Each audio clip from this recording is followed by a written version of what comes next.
Hi guys, and welcome to the Gentle History podcast. Tonight we step down onto a crowded San Francisco wharf in the pale grey light before sunrise, where the bay smells of salt, wet rope, coal smoke, spilled flour, and too many ambitious strangers who have not slept properly in days. Masts rise like a forest of bare winter trees, barrels roll over planks. Men shout prices that feel personally insulting. Somewhere nearby, a mule complains with the honest bitterness of an animal that already understands the California gold rush better than most people. And yes, let us be gentle but realistic. You probably won't survive this, at least not with your wallet, your boots, and your innocent belief in easy money still intact. So, before you get comfortable, take a moment to like the video and subscribe, but only if you genuinely enjoy what I do here. And as always, tell me where you are listening from and what your local time is, because somewhere in the world, someone is hearing this beside a midnight window. Now, dim the lights and feel the boards beneath your tired feet as you become one small figure among thousands, newly arrived at the edge of a dream that already has mud on its hem. You stand on the waterfront with your coat pulled close, though the morning is not truly cold. It is the damp that gets through you. The bay damp, the fog damp, the breath of packed humanity rising around you. San Francisco is no longer the sleepy settlement. It was only a short time ago. A common fact of the period is that the discovery of gold at Sutter's Mill in 1848 helped transform this little port almost violently fast, drawing fortune seekers from across the United States and then from far beyond it. But knowing that as a fact does not prepare you for the scene before your eyes. Facts are tidy little things. This waterfront is not tidy. It is a living pile of crates, coughs, rumours, animals, gamblers, carpenters, sailors, cooks, deserters, merchants, and men staring inland as if the hills themselves are about to apologise and hand over treasure. You have come because the stories travelled faster than ships. Gold lying in riverbeds, gold washed from gravel in a pan, gold enough for a farm, a house, a wife, a new beginning, a life finally unclenched. Perhaps you heard it in a newspaper, perhaps in a tavern, perhaps from a cousin of a cousin who wrote that everyone was getting rich, which is exactly the kind of sentence that should make a sensible person suspicious. But sensible people are rare when gold enters a conversation. Gold changes the air. It turns distance into inconvenience, danger into anecdote, and exhaustion into something you call opportunity until your knees disagree. Around you, men unload trunks that look far too elegant for the country ahead. Some carry polished boots, wool coats, pistols, books, shaving kits, blankets, and carefully packed tools. Others have arrived with almost nothing but a sack, a knife, and a face set hard against fear. A few look rich, many are already poor. You see broad-brimmed hats, naval caps, Mexican serapes, rough work shirts, city coats going limp in the fog. Languages brush past your ear, English in several accents, Spanish, French, German, Cantonese, and fragments you cannot place. The gold rush is not a single crowd. It is a world arriving unevenly, and the wharf is its crowded threshold. The strange thing is that the city itself feels temporary, even while it swells. Canvas tents lean between wooden buildings, plank walkways vanish into mud, shops sell picks and pans at prices that make men blink twice, lodging houses overflow, saloons open early, because apparently if civilization is collapsing into a fever dream, someone will still find time to sell whiskey before breakfast. A small oddity often mentioned by chroniclers is that abandoned ships in the harbour were sometimes turned into storage, shops, lodging, or even makeshift businesses, because crews deserted for the mines and left vessels floating uselessly in the bay. Imagine that.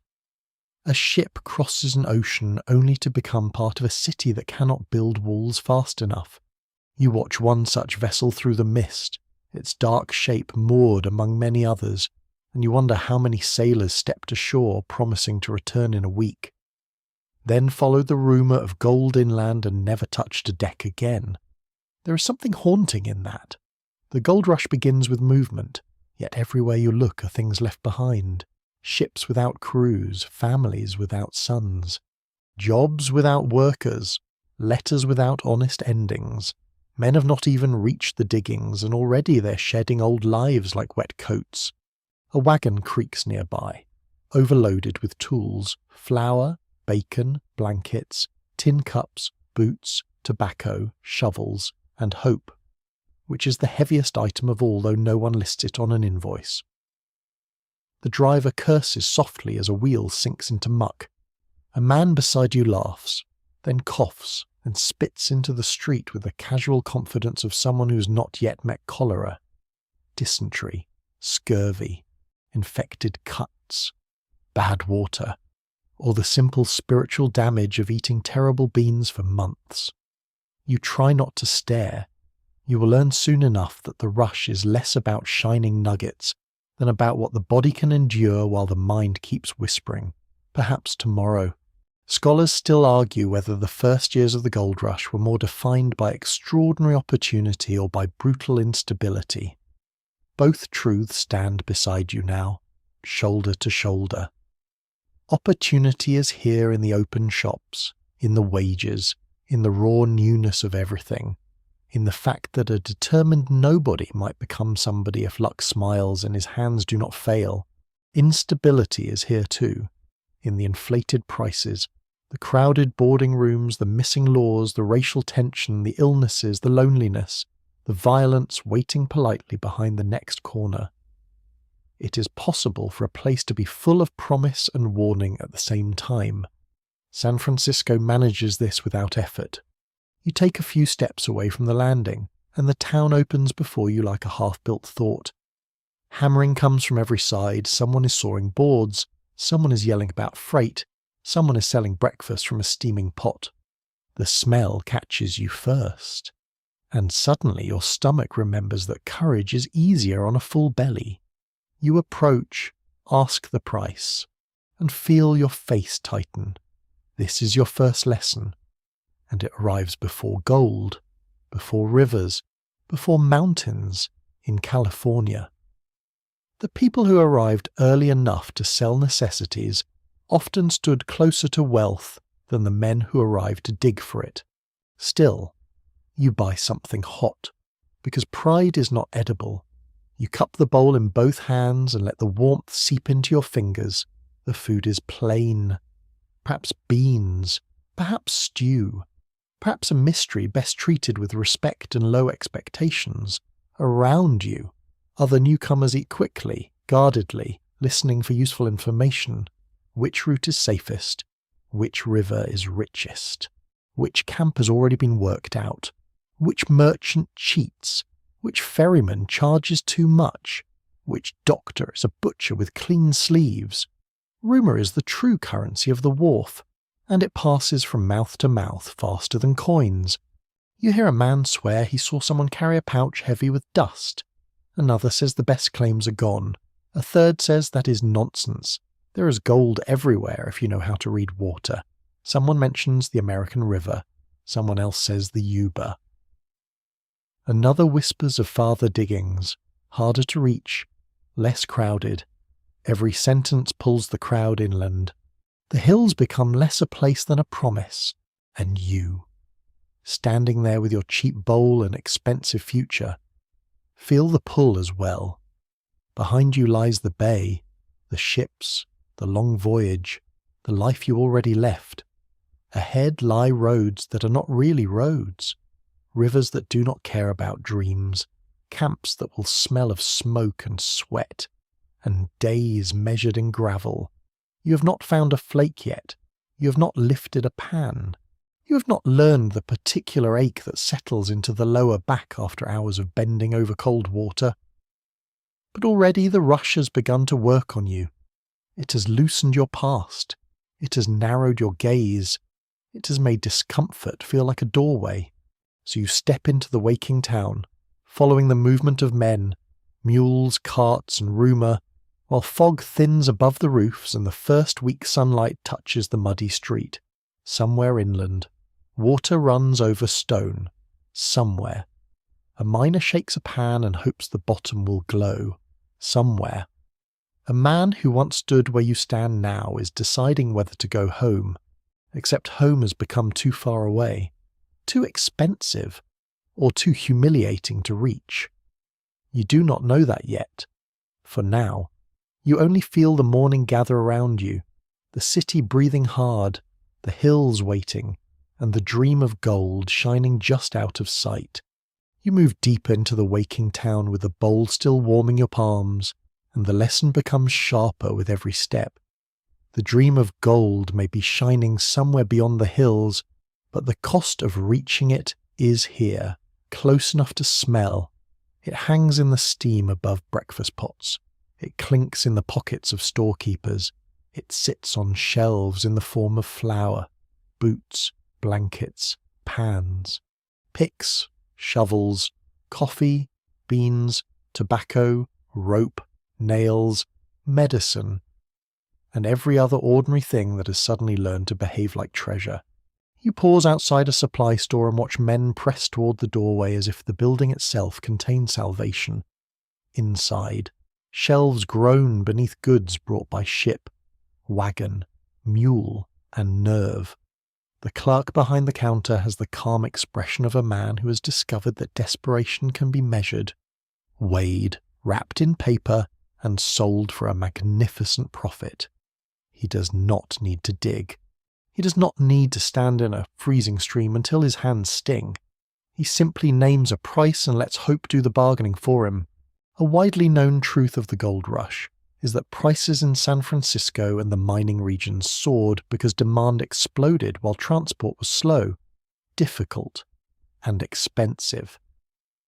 A shovel that might seem common back home can feel like a luxury here. A pair of boots becomes less a purchase than a solemn financial event. Flour, bacon, coffee, sugar, and blankets are not background items anymore. They are the line between pushing inland and standing helpless at the edge of the city, watching other men leave with your dream packed in their wagons. You run your fingers over a rough wool blanket and ask the price. The number lands like a slap wrapped in politeness. The clerk does not smile much. He does not need to. Behind you. A man mutters that robbery is illegal only when done without a counter. Another man laughs, but softly, because he is also about to pay. This is one of those moments when the gold rush becomes almost comically rude. You travelled across oceans or plains to chase metal in a riverbed, and your first opponent is not the mountain, not hunger, not disease, but retail. The store smells of canvas, leather, tobacco, lamp oil, sweat, and new wood. Men lift pans and tilt them under the light, as though a good pan might whisper where the gold is hiding. They compare picks, test knife edges, argue over pack straps, weigh sacks of beans, and stare miserably at boots. Some buy too much, because fear is generous when it spends your money. Some buy too little, because poverty has already started giving orders. You feel both impulses tug at you. Take everything. Take nothing. Trust the road. Fear the road. Wonderful. Your planning committee is now a panic attack. A peculiar little detail from the period is that some newcomers arrived with wildly unsuitable luggage, including fine clothing, heavy furniture, or delicate personal items that made perfect sense in a settled town, and absolutely no sense beside a muddy creek. It is easy to smile at them from a distance, but standing here, you understand. People pack for the life they imagine, not the life that is waiting. A man may carry a polished coat because he believes success will require dignity. Another may bring books because the future he sees includes quiet evenings and moral improvement. The country ahead will have opinions about all of that. Outside, a wagon driver loads sacks while a mule flicks its ears in clear professional disappointment. The animal has seen enough human optimism to distrust it. You watch crates being tied down with rope. barrels wedged into place, pans stacked, handles lashed together. Each item has weight, and every pound must be hauled toward the diggings. The cost is not only money, it is muscle, time, delay, and risk. A blanket costs money here, yes, but it also costs backache later. A sack of flour costs coins, then it costs sweat.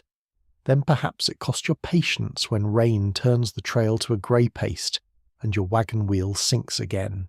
People around you debate routes and provisions with the intensity of priests discussing salvation. One miner insists bacon is essential. Another says beans are better. A third claims coffee is the only thing standing between mankind and complete collapse. And honestly, he may be the sanest person on the street. Someone warns that buying cheap boots is a mistake. Someone else replies that buying expensive boots is impossible. There is no perfect list, only a series of compromises that will later become blisters. Researchers continue to debate how far inflated prices shaped who could succeed in the early rush, because access to supplies often depended on money, credit, timing, and social connection as much as courage. The popular picture shows a lone miner making his fortune with a pan and a dream. The quieter reality is that he needed tools, food, transport, shelter, and enough cash to survive days or weeks of failure. Luck matters, but so does the ability to keep eating while luck takes its sweet time arriving. You count your money again, even though counting does not increase it. Coins sit in your palm, small and suddenly fragile. You buy a pan, because without it you are only a tourist with dirty boots. You buy a shovel, because everyone says you need one. You buy coffee because the body's weak and civilization must be defended. You hesitate over extra socks, then buy them too, which may become the smartest decision of your young mining career. There are great men in history, and then there is the person who remembers dry socks. Respect where it is due. By midday the town is brighter, louder, and even more expensive. Sunlight catches puddles in the street, horses snort, oxen lean into harness, men emerge from shops carrying bundles with the dazed look of people who have survived a battle but lost their purse. Nearby, a cook serves meals at a price that would have insulted you last year and now feels like the last kindness available before the wilderness. You eat again because the road is coming, and you have already learned not to trust your next meal. The taste is smoky and salty, grease coats your lips, bread is coarse, coffee bitter, beans soft enough to forgive. Around you, men talk of gold as if speaking of a woman who has promised affection to everyone and fidelity to no one. The stories grow larger as the day grows warmer. A man claims he knows a fellow who made thousands in a week. Another swears the best ground lies untouched. A third says the real winners are the merchants, and several faces turn toward the supply stores with reluctant understanding. There is wisdom in that bitterness. The gold rush is not only a migration toward gold, it is an economy blooming overnight, fed by longing. The miners may be chasing wealth, but everyone around them is building traps, ladders, kitchens, beds, wagons, ferry crossings, and counters where that chase can be taxed one small humiliation at a time. You begin to see that fortune does not always glitter at the bottom of a pan. Sometimes it stands behind a scale, measuring flour. Still, you pack your purchases, you tighten knots, you test the weight of your bundle and feel your shoulders complain in advance. The wharf is behind you now, though its smell of rope and salt still clings to your clothes. The hills wait ahead, no closer for all your spending. Your money is lighter, your load is heavier. Somehow, this counts as progress. As afternoon leans toward evening, you find a place to sleep among strangers who are also pretending not to worry. Men curl around their belongings. Some tuck money under shirts. Some keep pistols near their hands. Others stare at the canvas above them and listen to the city creak, shout, hammer, cough, and bargain itself into the night. You close your eyes and picture the rivers inland. Clear water sliding over stone, gold dust settling in the dark curve of a pan. Then another thought arrives, less poetic but more immediate. Tomorrow, every mile will cost something too. Morning finds you with a stiff neck, cold fingers, and the strange confidence that only survives because it has not yet met the road. Around you, men rise from crowded floors, benches, bunks, wagons, and corners of canvas where sleep has been less a peaceful act than a temporary surrender. Boots are pulled on, belts are tightened, coffee is swallowed with the seriousness of medicine. Bundles are checked and checked again. Outside, San Francisco is already making noise, as if the town itself wakes by argument. You step into the street with your load on your shoulder, and the city begins to fall behind in pieces. First the wharf smell fades, that mix of salt and tar and tired ships. Then the hammering grows softer. Then the shops and shouted prices loosen their grip on your mind. Ahead, the way inland opens through dust, scrub, low hills, rough tracks, and the steady movement of people who believe the same rumour strongly enough to suffer in formation. A basic truth of the journey is that many gold seekers did not simply appear in the mining camps after landing in California. They still had to move inland across rough country, often by foot, wagon, riverboat, mule, or some unhappy combination of all four. Maps could be vague, roads could be little more than beaten tracks. Rivers could rise, animals could fail. Men who had crossed oceans now discovered that the final stretch might be the most personal one, because every mile asked the body whether the dream was still worth carrying. At first, you walk with energy. Everyone does. Morning is generous that way. Your shovel knocks against your pack. Your pan flashes dully in the light. The road smells of dry grass, dust, animal sweat, and the sour breath of men who have eaten too quickly. Wheels grind over stones, harnessed leather creaks, mules snort as if offering regular criticism. Somewhere behind you, a man begins a song, then abandons it after the second line, perhaps because even music has weight out here. The crowd is not orderly, but it has rhythm. Men pass and are passed. Wagons stop. Wagons start. Someone tightens a strap. Someone discovers that a crate has shifted. Someone curses a boot that felt comfortable in the store and has now revealed its true personality.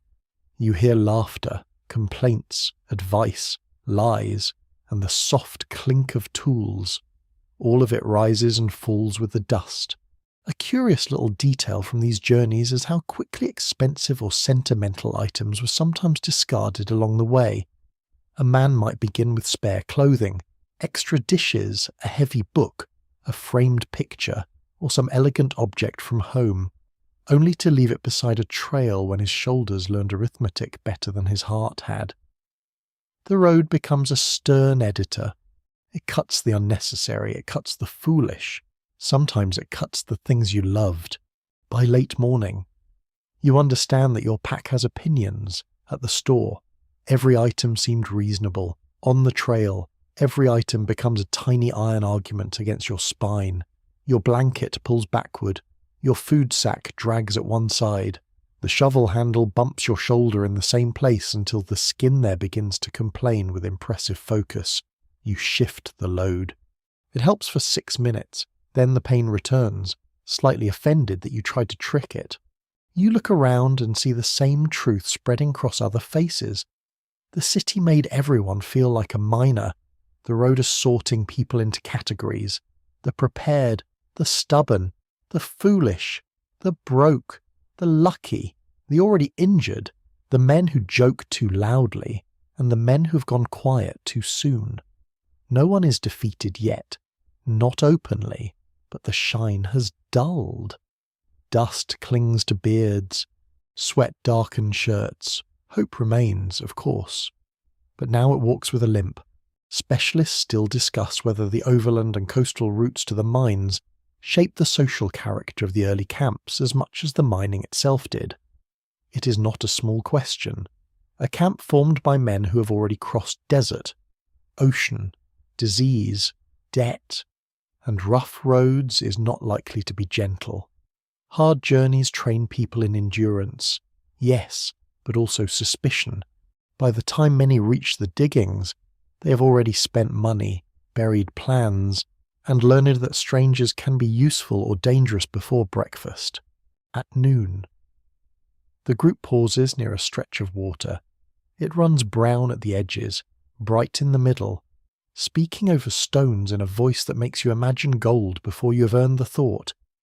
Men kneel to drink, others refill canteens, a few study the gravel with greedy tenderness, as if any stream in California is obliged to reveal treasure on request.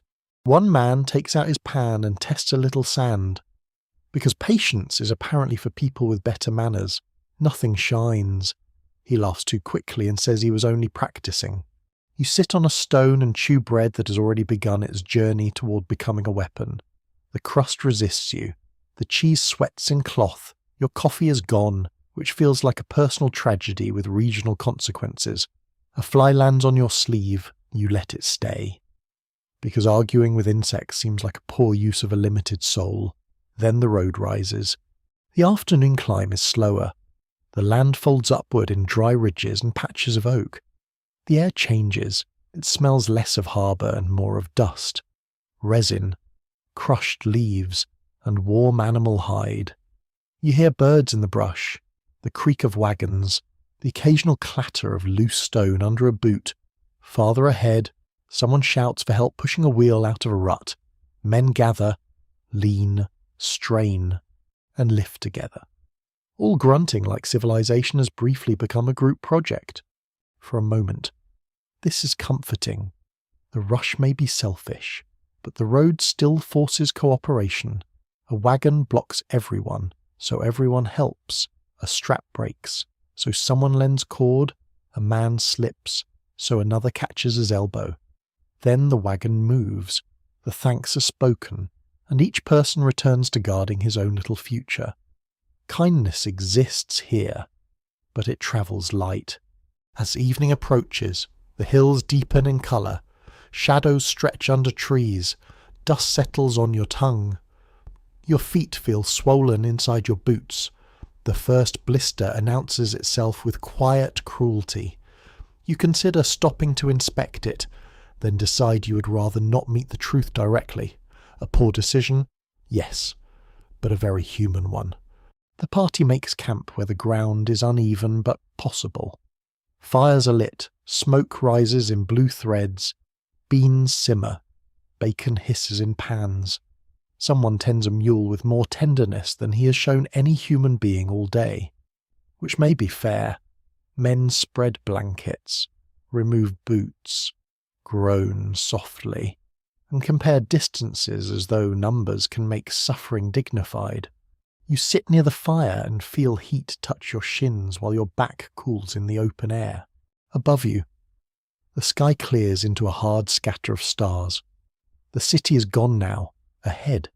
The mining camps wait somewhere beyond more ridges, more water, more dust, more expense, more chance. You're no longer newly arrived. You're in between. Not what you were, not yet what you came to become. The road has taken your first layer of illusion, gently enough that you can still pretend it was not a warning. You lie down with your pack as a pillow and listen to the camp settle. A mule shifts, a man coughs, another whispers a prayer. The fire lowers itself into coals, in the dark. Someone says that tomorrow the walking will be easier. No one answers, which is probably wise. You wake before sunrise because the ground has been quietly plotting against your ribs all night.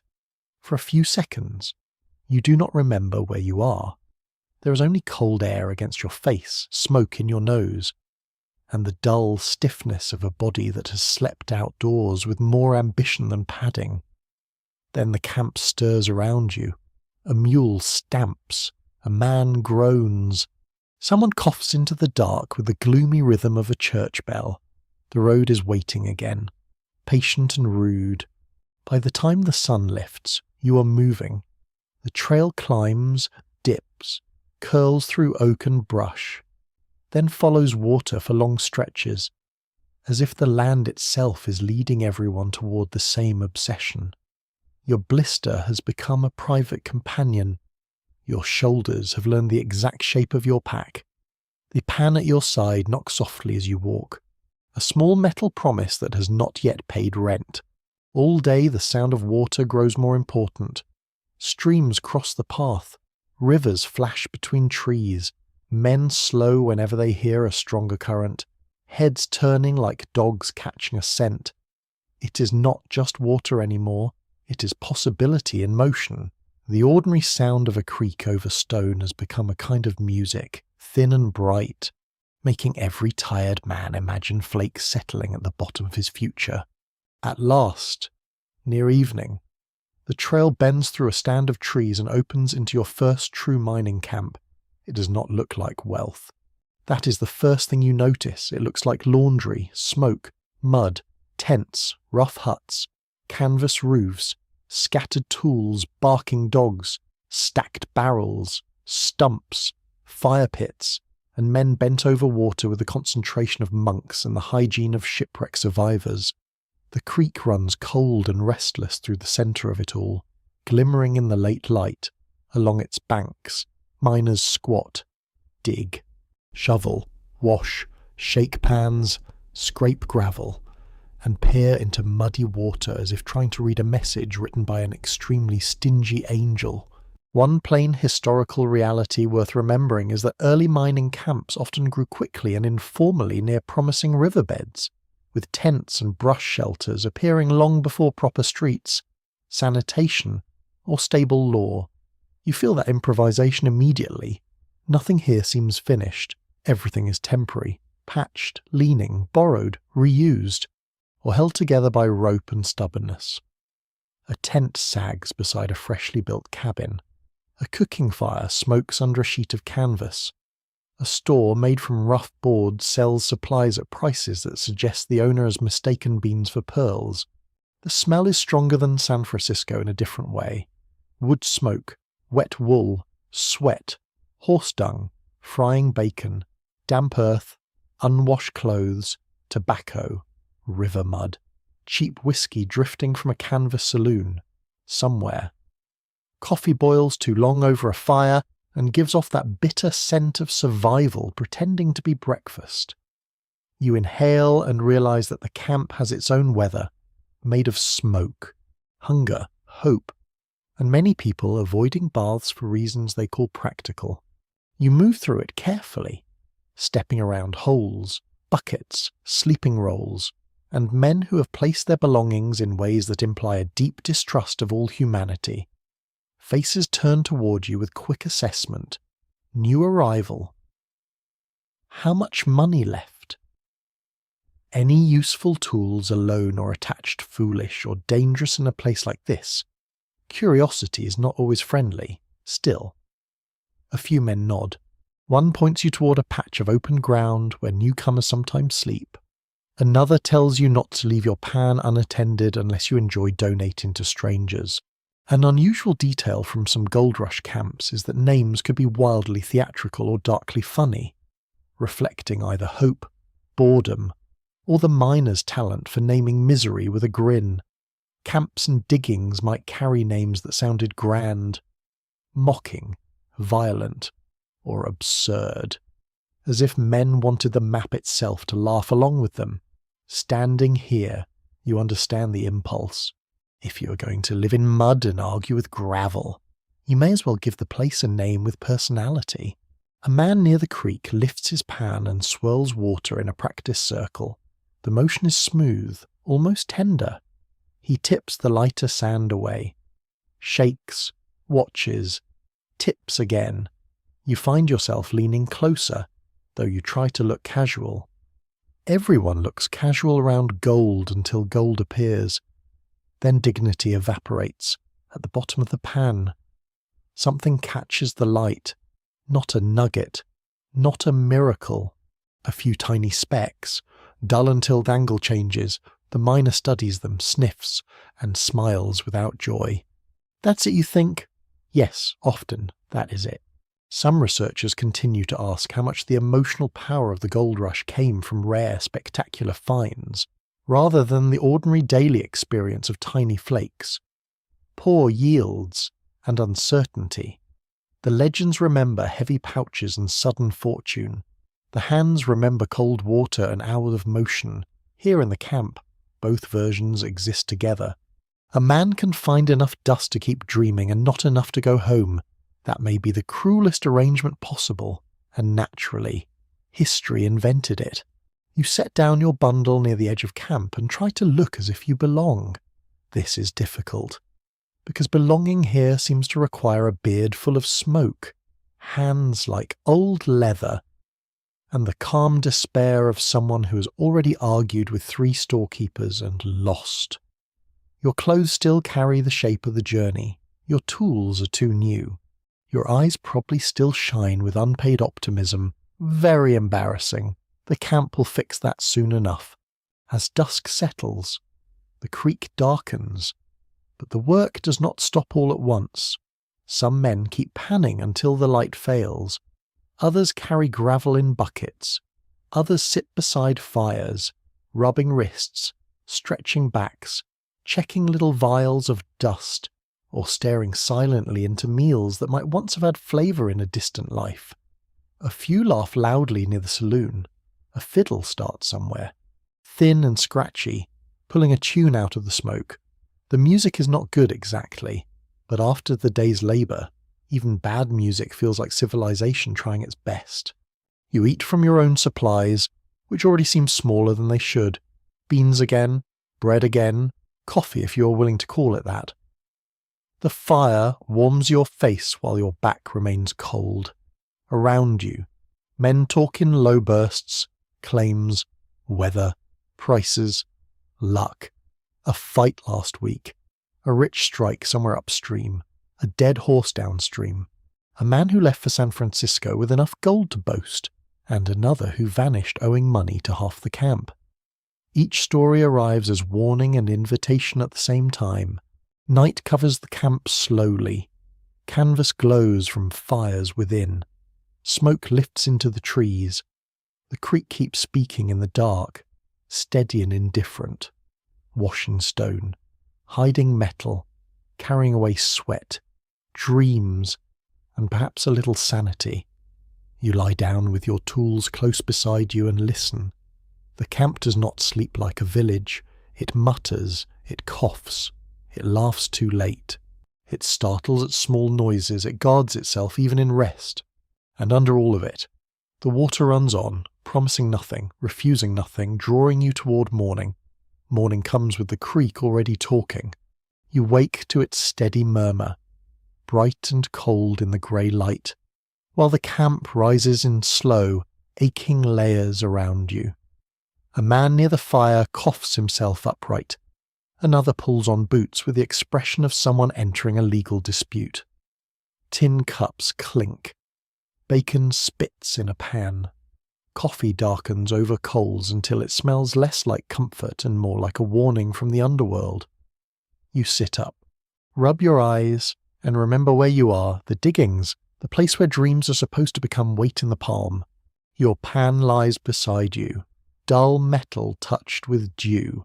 Yesterday it was a symbol. Today it is equipment, which is less poetic and much more demanding. You pick it up and feel its rim against your fingers. Around you. Men are already heading toward the creek with shovels and buckets, shoulders bent. Faces closed against the morning chill. No trumpets, no grand beginning. Just people walking toward cold water because a rumour became a life plan. You follow them. The creek is colder than it looked from a distance. That is your first practical discovery. Water slides over stones with a clean, sharp sound.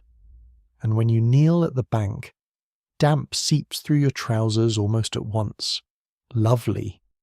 History has welcomed you with wet knees. You scoop gravel into the pan, lower it into the current, and copy the motion you saw last night. Dip, swirl, shake, tilt. Let the lighter sand wash away. Keep the heavier material low, watch the bottom. Do not spill hope by being clumsy. It sounds simple, it is not. A reliable piece of historical knowledge is that placer mining in the early gold rush often depended on washing loose gravel and sand from stream beds, because gold, being heavy, tended to settle behind rocks, in cracks, and in low places where running water slowed. That principle is clear enough when spoken aloud. Heavy things sink, light things wash away. Very elegant. Your hands, however, require more convincing. They move too sharply, then too slowly. You lose sand you meant to keep. You keep mud you meant to lose. The pan feels awkward, and the creek seems mildly amused. Beside you. An older miner notices your struggle and watches for just long enough to make you uncomfortable. Then he grunts and says you're treating the pan like a dinner plate, not a tool. He shows you the motion again. Small circles, gentle shake. Let the water work. Do not bully the gravel. Gold is not impressed by enthusiasm. He takes your pan, demonstrates, and in less than a minute reveals a narrow line of dark sand at the bottom. Heavy grains gathering like a secret. You lean closer. There is no gold. The older miner hands the pan back with a shrug that contains several years of philosophy. Try again. So you do. The hours begin to take shape around repetition. Scoop, wet, swirl, shake, tilt, peer, empty. Scoop again. The work is quiet at first, almost meditative, and you can understand how a person might fall into its rhythm. The creek cools your hands until your fingers redden. Your lower back begins to ache from bending. Gravel grinds under your knees. Sunlight climbs through the trees and touches the water in bright moving pieces. You breathe smoke from nearby fires, damp earth from the bank, and the metallic scent of cold stone. For a while, you imagine yourself improving. You begin to feel the balance of the pan, the pull of water, the settling of heavier sand. Then a man upstream gives a sharp little sound. Not quite a shout, not quite a laugh. Everyone nearby turns. He holds up his pan, and in the bottom, no larger than a few crumbs of crushed sunlight, are yellow specks, real ones. His face changes. Not into joy exactly, into hunger renewed. That is the dangerous part. One odd feature of the diggings is how tiny visible results could keep men trapped in the labour far longer than pure failure might have done. A completely empty pan is discouraging. A pan with one or two bright grains is worse. In its own sly way, it whispers that the next scoop may be better, the next bend of the creek, the next patch of gravel. Gold does not need to arrive as a fortune to control the mind. It can arrive as a sparkle. You return to your pan with fresh attention, which is another way of saying you become easier to fool. Every mica flash makes your breath pause. Every yellowish pebble gets a trial in the court of wishful thinking. You tilt the pan toward the light and convince yourself you see something. Then the water shifts and your miracle becomes mud. The creek has jokes. None of them are kind. Some historians disagree about how often early miners truly experience quick success, compared with how strongly later memory selected the most dramatic stories in the camp. You can feel why the question is difficult. Men talk about strikes, not empty pans. They remember the day something shone, not the 50 days their hands went numb. A story with gold in it travels. A story about cold knees and disappointing sediment stays where it is, probably because even the listener would like to leave. By midday, your back aches deeply, not sharply, not heroically, just with dull persistence. Your hands are scratched. Your stomach complains. You eat sitting on a stone, holding bread in fingers that smell of wet gravel. Around you, work continues. Some miners use pans, others rock cradles, wooden boxes that let them process more material by washing gravel through screens and riffles. The men using them move with a tired rhythm, feeding earth into the device, pouring water, rocking, watching, repeating, It looks more efficient. It also looks like a machine designed by someone who hated spines. A man nearby jokes that if gold were found at waist height, California would be a paradise. Nobody laughs much, but several people make the sound of laughing, which counts at this stage. In the afternoon you try and you spot near a bend. Because someone says gold may settle where the current slows, you dig carefully behind a rock, scoop darker gravel, and carry it to the water with the solemnity of a priest bearing an offering. Swirl, shake, tilt. The lighter sand slips away. Black sand remains at the bottom, and there, just at the edge, something catches. You freeze. It is small, almost nothing, a flake so tiny that back home you might have brushed it from a table without thought. But here, in the pan, it becomes a sunrise. You touch it with a wet fingertip, clumsy with excitement, and manage after several attempts to lift it into a little vial with the help of a knife point, and more concentration than any grown person should need for a speck. It rests there. Absurdly small, bright against glass, you have found gold. Not enough to pay for breakfast, not enough to replace your socks, not enough to justify your aching back, your journey, your purchases, your entire dramatic arrival on the wharf. But enough to change the taste of the day, enough to make you look at the creek differently, enough to make tomorrow impossible to resist. As evening lowers, you return to camp with your vial tucked safely away. Other men glance at it and nod, some kindly, some with private calculation. You eat beans by the fire and feel both proud and foolish. The flake is proof, but proof of what that gold exists. Everyone knew that you can find it barely, that fortune is near. There is the trap, soft as a lullaby. Night settles over the creek. The water keeps moving in the dark, carrying sand, stone, and rumour. Your back throbs, your hands sting, your vial lies close to your chest, holding one tiny bright reason to wake again and kneel in the cold. Rain arrives in the night like a quiet decision made by the sky. At first it is only a soft tapping on canvas, almost pleasant, the kind of sound that might soothe you if you were listening from a warm bed with a roof above you, and not from a blanket that smells faintly of smoke, damp wool, and yesterday's creek mud. Then the tapping grows thicker. Drops gather along the tent seam. One falls on your cheek, another lands near your ear. A third finds the collar of your shirt with the precision of a cruel little genius. You open your eyes in darkness and understand that the camp has changed. The fire outside hisses. Someone curses from another tent. A mule makes a low, unhappy sound that needs no translation.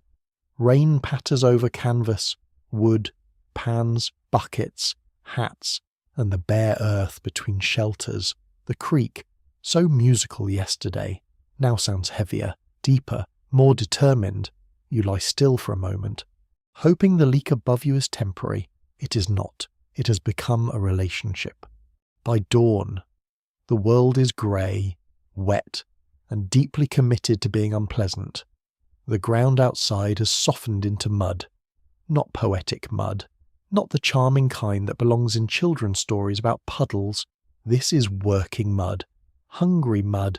Mud that grips boots, swallows dropped tools, stains blankets, and turns every step into a negotiation. Men emerge from tents bent and sour, holding hats low, shoulders hunched, eyes narrowed against the rain. Nobody looks like a conqueror of fortune. Everybody looks like laundry that learned to walk. One solid historical reality is that winter rains in the California diggings could make mining camps miserable, damaging shelters, swelling streams, ruining supplies, and turning paths into slippery messes. The gold rush is often imagined in bright summer light, with shining pans and golden hills, but much of camp life was damp, cold, and repetitive. Water was necessary for placer mining, yes, but too much water could steal the day from you. Nature, as usual, offers help and then charges a fee. You step outside and sink at once.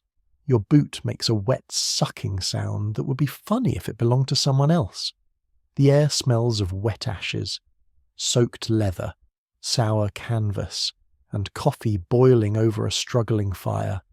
You join a few men near the coals, each of you pretending that standing in rain beside bad coffee is a social occasion and not a small defeat. The pot is blackened. The liquid inside is darker than a guilty conscience. Someone pours you a cup. It tastes burned, bitter, gritty, and heroic in the worst possible way. You drink it anyway. This is the Gold Rush version of civilization, a tin cup of hot punishment, shared in the rain, while a man beside you says with great seriousness that he has tasted worse. You do not ask where. Some stories should be allowed to die peacefully. A small oddity from mining camp life is how often food and drink became the centre of humour. Complaint, memory, and exaggeration. Men who might not write much about their feelings could write vividly about beans, coffee, bacon, bread, and prices. There is something very human in that. Hunger makes historians of us all. A person may forget the exact weight of gold dust in a vial, but remember with perfect clarity the coffee that tasted like boiled boot water and moral failure. You try to work anyway. Everyone does. Rain is not an excuse when your supplies are shrinking and your tiny flake of gold has begun giving you opinions. You carry your pan to the creek, but the bank is slick, the current stronger, the gravel harder to read. Water slaps at stones with a rougher voice. Mud slides underfoot. Your fingers go cold quickly. The pan fills not just with gravel, but with brown water and bits of leaf, twig, and general insult. The motion feels different today. Yesterday you could imagine learning. Today you're mostly trying not to fall in. Around you, miners push through the same misery. Some bail water from low shelters. Some repair canvas with numb fingers. Some move sacks of flour away from leaks. Too late in several cases. Wet flour becomes paste. Wet blankets become burdens. Wet wood becomes a comedy written by a sadist. A man kneels by a fire and blows on it until smoke fills his face. Another suggests that California has misunderstood the concept of sunshine. A third says at least rain keeps the dust down, and everyone looks at him with the quiet hostility reserved for optimists before breakfast. Scholars have not fully agreed on how strongly seasonal weather influenced the success or failure of individual miners, because records often mix practical details with personal frustration. Still, standing here. You do not need an academic paper to understand the force of rain. It slows labour, it spoils food, it deepens illness, it makes tempers short. It turns small design flaws in a shelter into intimate disasters. It reminds every man that the land is not simply scenery for his ambition. By midday, your trousers are wet to the thigh, your hands ache, your shoulders are cold beneath your coat. You return to camp with no new gold and the special kind of tiredness that comes from working badly in bad weather. The meal is beans again, softer now because everything is softer, including your will to live in a respectable manner. Smoke refuses to rise properly and instead drifts into faces. You sit close to the fire anyway, blinking through it, because warmth is worth a little blindness. Someone produces a story about a miner upstream who found a nugget after a storm shifted the gravel. Immediately the mood changes, heads lift. The rain itself becomes suspicious. Perhaps the swollen creek has uncovered something. Perhaps tomorrow will be rich. Perhaps suffering is not meaningless, merely delayed in its payment. You can almost hear the camp choosing hope because the alternative is sitting silently in wet socks. That is one of the strange gifts and traps of this place. Misery does not always end the dream. Sometimes it strengthens it. If you suffer and find nothing, you feel foolish. If you suffer and imagine that the suffering is part of the path to fortune, you can keep going. You can endure rain, mud, bad coffee, leaking canvas, swollen fingers, and beans that taste mainly of smoke, because somewhere under the brown water there may be a yellow answer. Afternoon fades without clearing. The sky remains low and colourless. The camp becomes a patchwork of little labours. Men dig drainage trenches around tents. They prop sagging roofs with poles. They hang socks by fires where the smoke flavours them for later. They check claims, argue about creek levels, trade rumours, mend straps, scrape mud from boots, then step back into mud because history enjoys repetition. You spend the evening guarding your few dry things with the tenderness of a parent. Your extra socks, once just a purchase, now seem like a sacred relic. Remember that moment in San Francisco when you hesitated over them? That was not shopping. That was prophecy. You wrap them carefully and feel a little proud, which is fair, in the gold rush. Wisdom sometimes looks like not having both feet wet at once. Night returns early under the rain. The fires burn low and smoky. Voices soften. Canvas shines black in the firelight. The creek runs louder than before, full of cold movement, carrying branches, silt, and the day's patience away into darkness. You lie down beneath your leaking shelter, shifting your blanket to avoid the worst drip. It finds you anyway. Above you, rain keeps tapping. Around you, men cough, mutter, sleep, and dream of shining gravel. Your vial with its tiny flake rests near your chest. It is absurdly small. Tonight, it feels both ridiculous and necessary. You close your eyes and listen to the wet camp breathe. By morning, the rain has thinned into mist, and the camp looks as if it has been washed badly rather than cleaned. Canvas sags, fires smoke, boots sit near coals, not drying so much as entering a new stage of dampness. The creek runs high and brown. Carrying yesterday's mud past the claims with a confident little rush, as if it has somewhere better to be. You rise slowly, feeling the familiar ache in your back and the less familiar ache of belonging nowhere in particular. The camp is no longer new, but it is not home. Perhaps that is true for almost everyone here. Men have brought pieces of many homelands into this narrow place by the water, but no one has brought enough to make the place gentle. Each person seems to live inside a private map of distance, miles crossed, families left, debts waiting, languages remembered, graves not visited, letters unanswered. As the mist lifts, you begin to notice the variety more clearly. Not just faces and clothing, though those are different too, but gestures, tools, cooking smells, songs, prayers, jokes, silences. A group of Mexican miners work downstream with practiced calm, moving through the gravel in a way that makes your own efforts seem like an argument with a soup bowl. Nearby, men from Chile and Peru talk in quick Spanish, their laughter rising and falling above the creek. Farther along, a cluster of Chinese miners carry baskets and tools with patient coordination. Choosing ground others have dismissed, studying tailings, sorting what impatience has thrown away. One important truth of the California gold rush is that it drew migrants from across the world, including Latin America, China, Europe, Australia, and many parts of the United States. This was not simply an American crowd walking west with matching hats and matching dreams. It was a global rush, folded into a rough valley, where people who might never have met in any ordinary century now stood within shouting distance, all listening to the same water.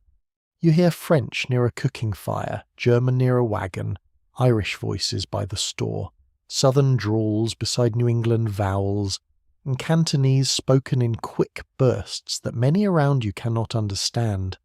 That lack of understanding is not harmless. It creates mystery where there is only conversation, suspicion where there is only planning, and sometimes cruelty where there should be curiosity. The camp is crowded not only with men, but with assumptions. Each group is watched, Each group watches back. You pass a small fire where tortillas warm on a flat pan, and the smell is so good it almost hurts your feelings. After days of beans, bacon, and coffee with the emotional range of wet charcoal, the scent of corn and hot fat feels like a message from a kinder universe. A Mexican miner glances at you, sees your expression, and smiles faintly. Perhaps he recognizes hunger in any language. Perhaps he simply enjoys the power of having better breakfast than the rest of the camp. Both are respectable. A lesser-known detail is that miners from Mexico and South America often brought valuable experience from older mining regions, including knowledge of dry digging, placer techniques, and ways of reading ground that many newcomers lacked, in the early months especially. Some were far better prepared than the men who arrived with shiny tools and heroic ignorance. Naturally, this made them useful, admired, resented, and targeted, because human beings have a tragic talent for turning envy into principle. You kneel at your claim and begin the day's work, but your attention keeps drifting, downstream. The Chinese miners move steadily, not loud, not idle, not wasting much motion. Some other men mutter about them. Too organised, someone says. Too willing to work old ground, says another, as though patience were an act of aggression. You look at the baskets, the careful sorting, the quiet discipline, and wonder if the muttering comes from fear that they may succeed where louder men fail. The gold rush does not make everyone equal. It promises to, which is more dangerous. In theory, a pan, a stream, and luck care nothing for birthplace. In practice, the camps are full of prejudice, shifting rules, violence, and taxes aimed at foreign miners. Laws and customs change from place to place. A man's welcome may depend on his language, his skin, his religion, his tools, or simply whether someone stronger wants his claim. The dream says anyone can become rich, the camp replies. Yes, but first let us see who counts as anyone. Modern historians continue to examine how much cooperation existed beneath the more visible conflicts. Since daily survival often forced men of different backgrounds to trade, share knowledge, borrow tools, and work side by side even while prejudice remained strong. You can feel that tension in the air. A man may buy bread from someone he mocks. He may learn a technique from someone he refuses to respect.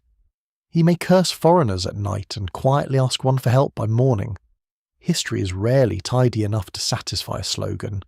At midday, the camp becomes a little market of cultures by accident. Someone boils rice, someone fries beans, someone opens a tin of something expensive and suspicious.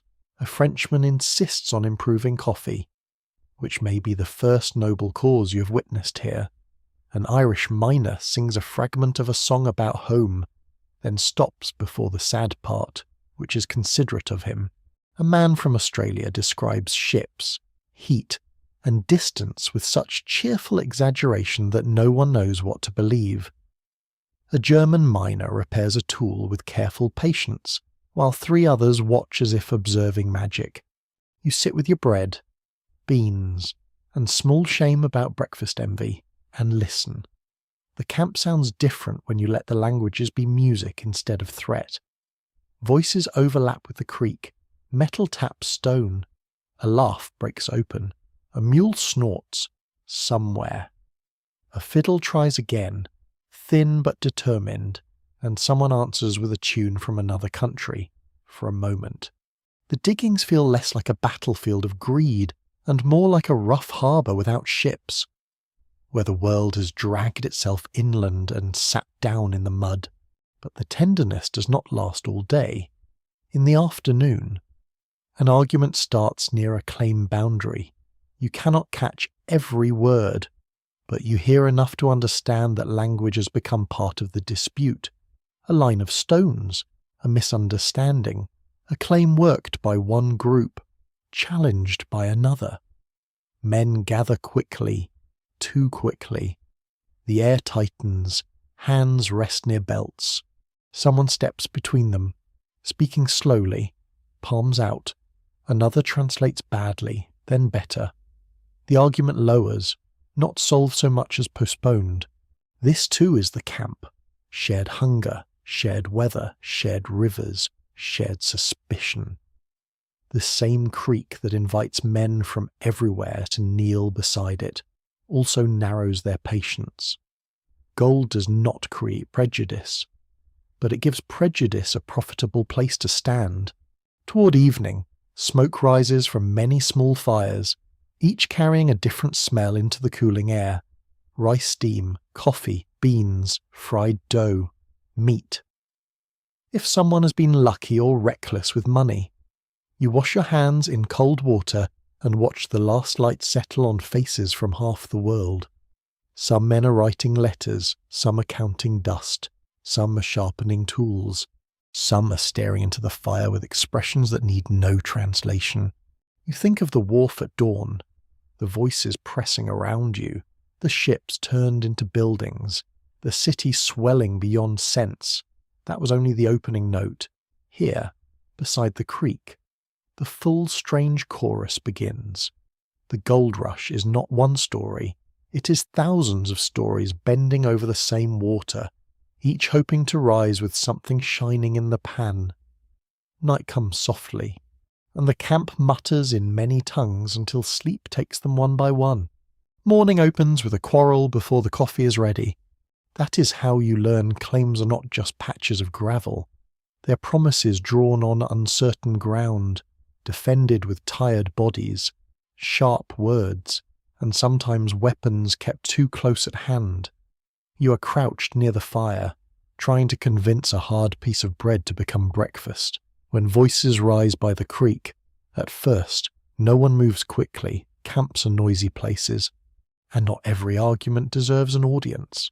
Then one voice grows louder, another answers with equal heat, and several men stand at once. You follow, because curiosity is one of the few entertainments that costs nothing, unless it gets you punched. At the water's edge, two miners face each other across a line of stones. The line is low, crooked, and unimpressive, yet the men stare at it as if it were a border between kingdoms. One says the claim runs to the alder tree. The other says it ends at the flat rock. A third man says everyone knows it was marked yesterday. A fourth says yesterday's marking was nonsense because the creek shifted after the rain. This is helpful in the way throwing flour into soup is helpful. A practical reality of early mining life is that claim rules are often created locally by miners themselves, with size, boundaries, and working requirements decided by camp custom before formal legal systems became stable.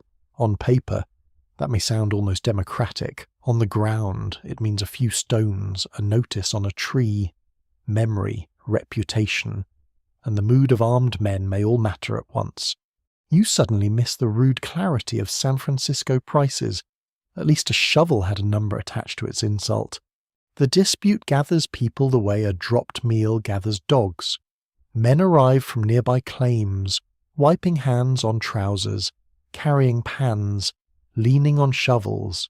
Some come to judge, some come to enjoy, some come because any interruption in labour feels like a gift, even if it might end with someone bleeding into the mud. The two claimants speak over each other. Each insists he worked the ground first. Each says witnesses can prove it. Witnesses appear, then contradict one another with impressive confidence. You stand near the edge, saying nothing. This seems wise. Your own claim is not rich enough to inspire jealousy yet, which may be the saddest form of safety. Still, you listen carefully. If the gold rush has rules, you need to learn them before you break one by accident and become the morning's community lesson.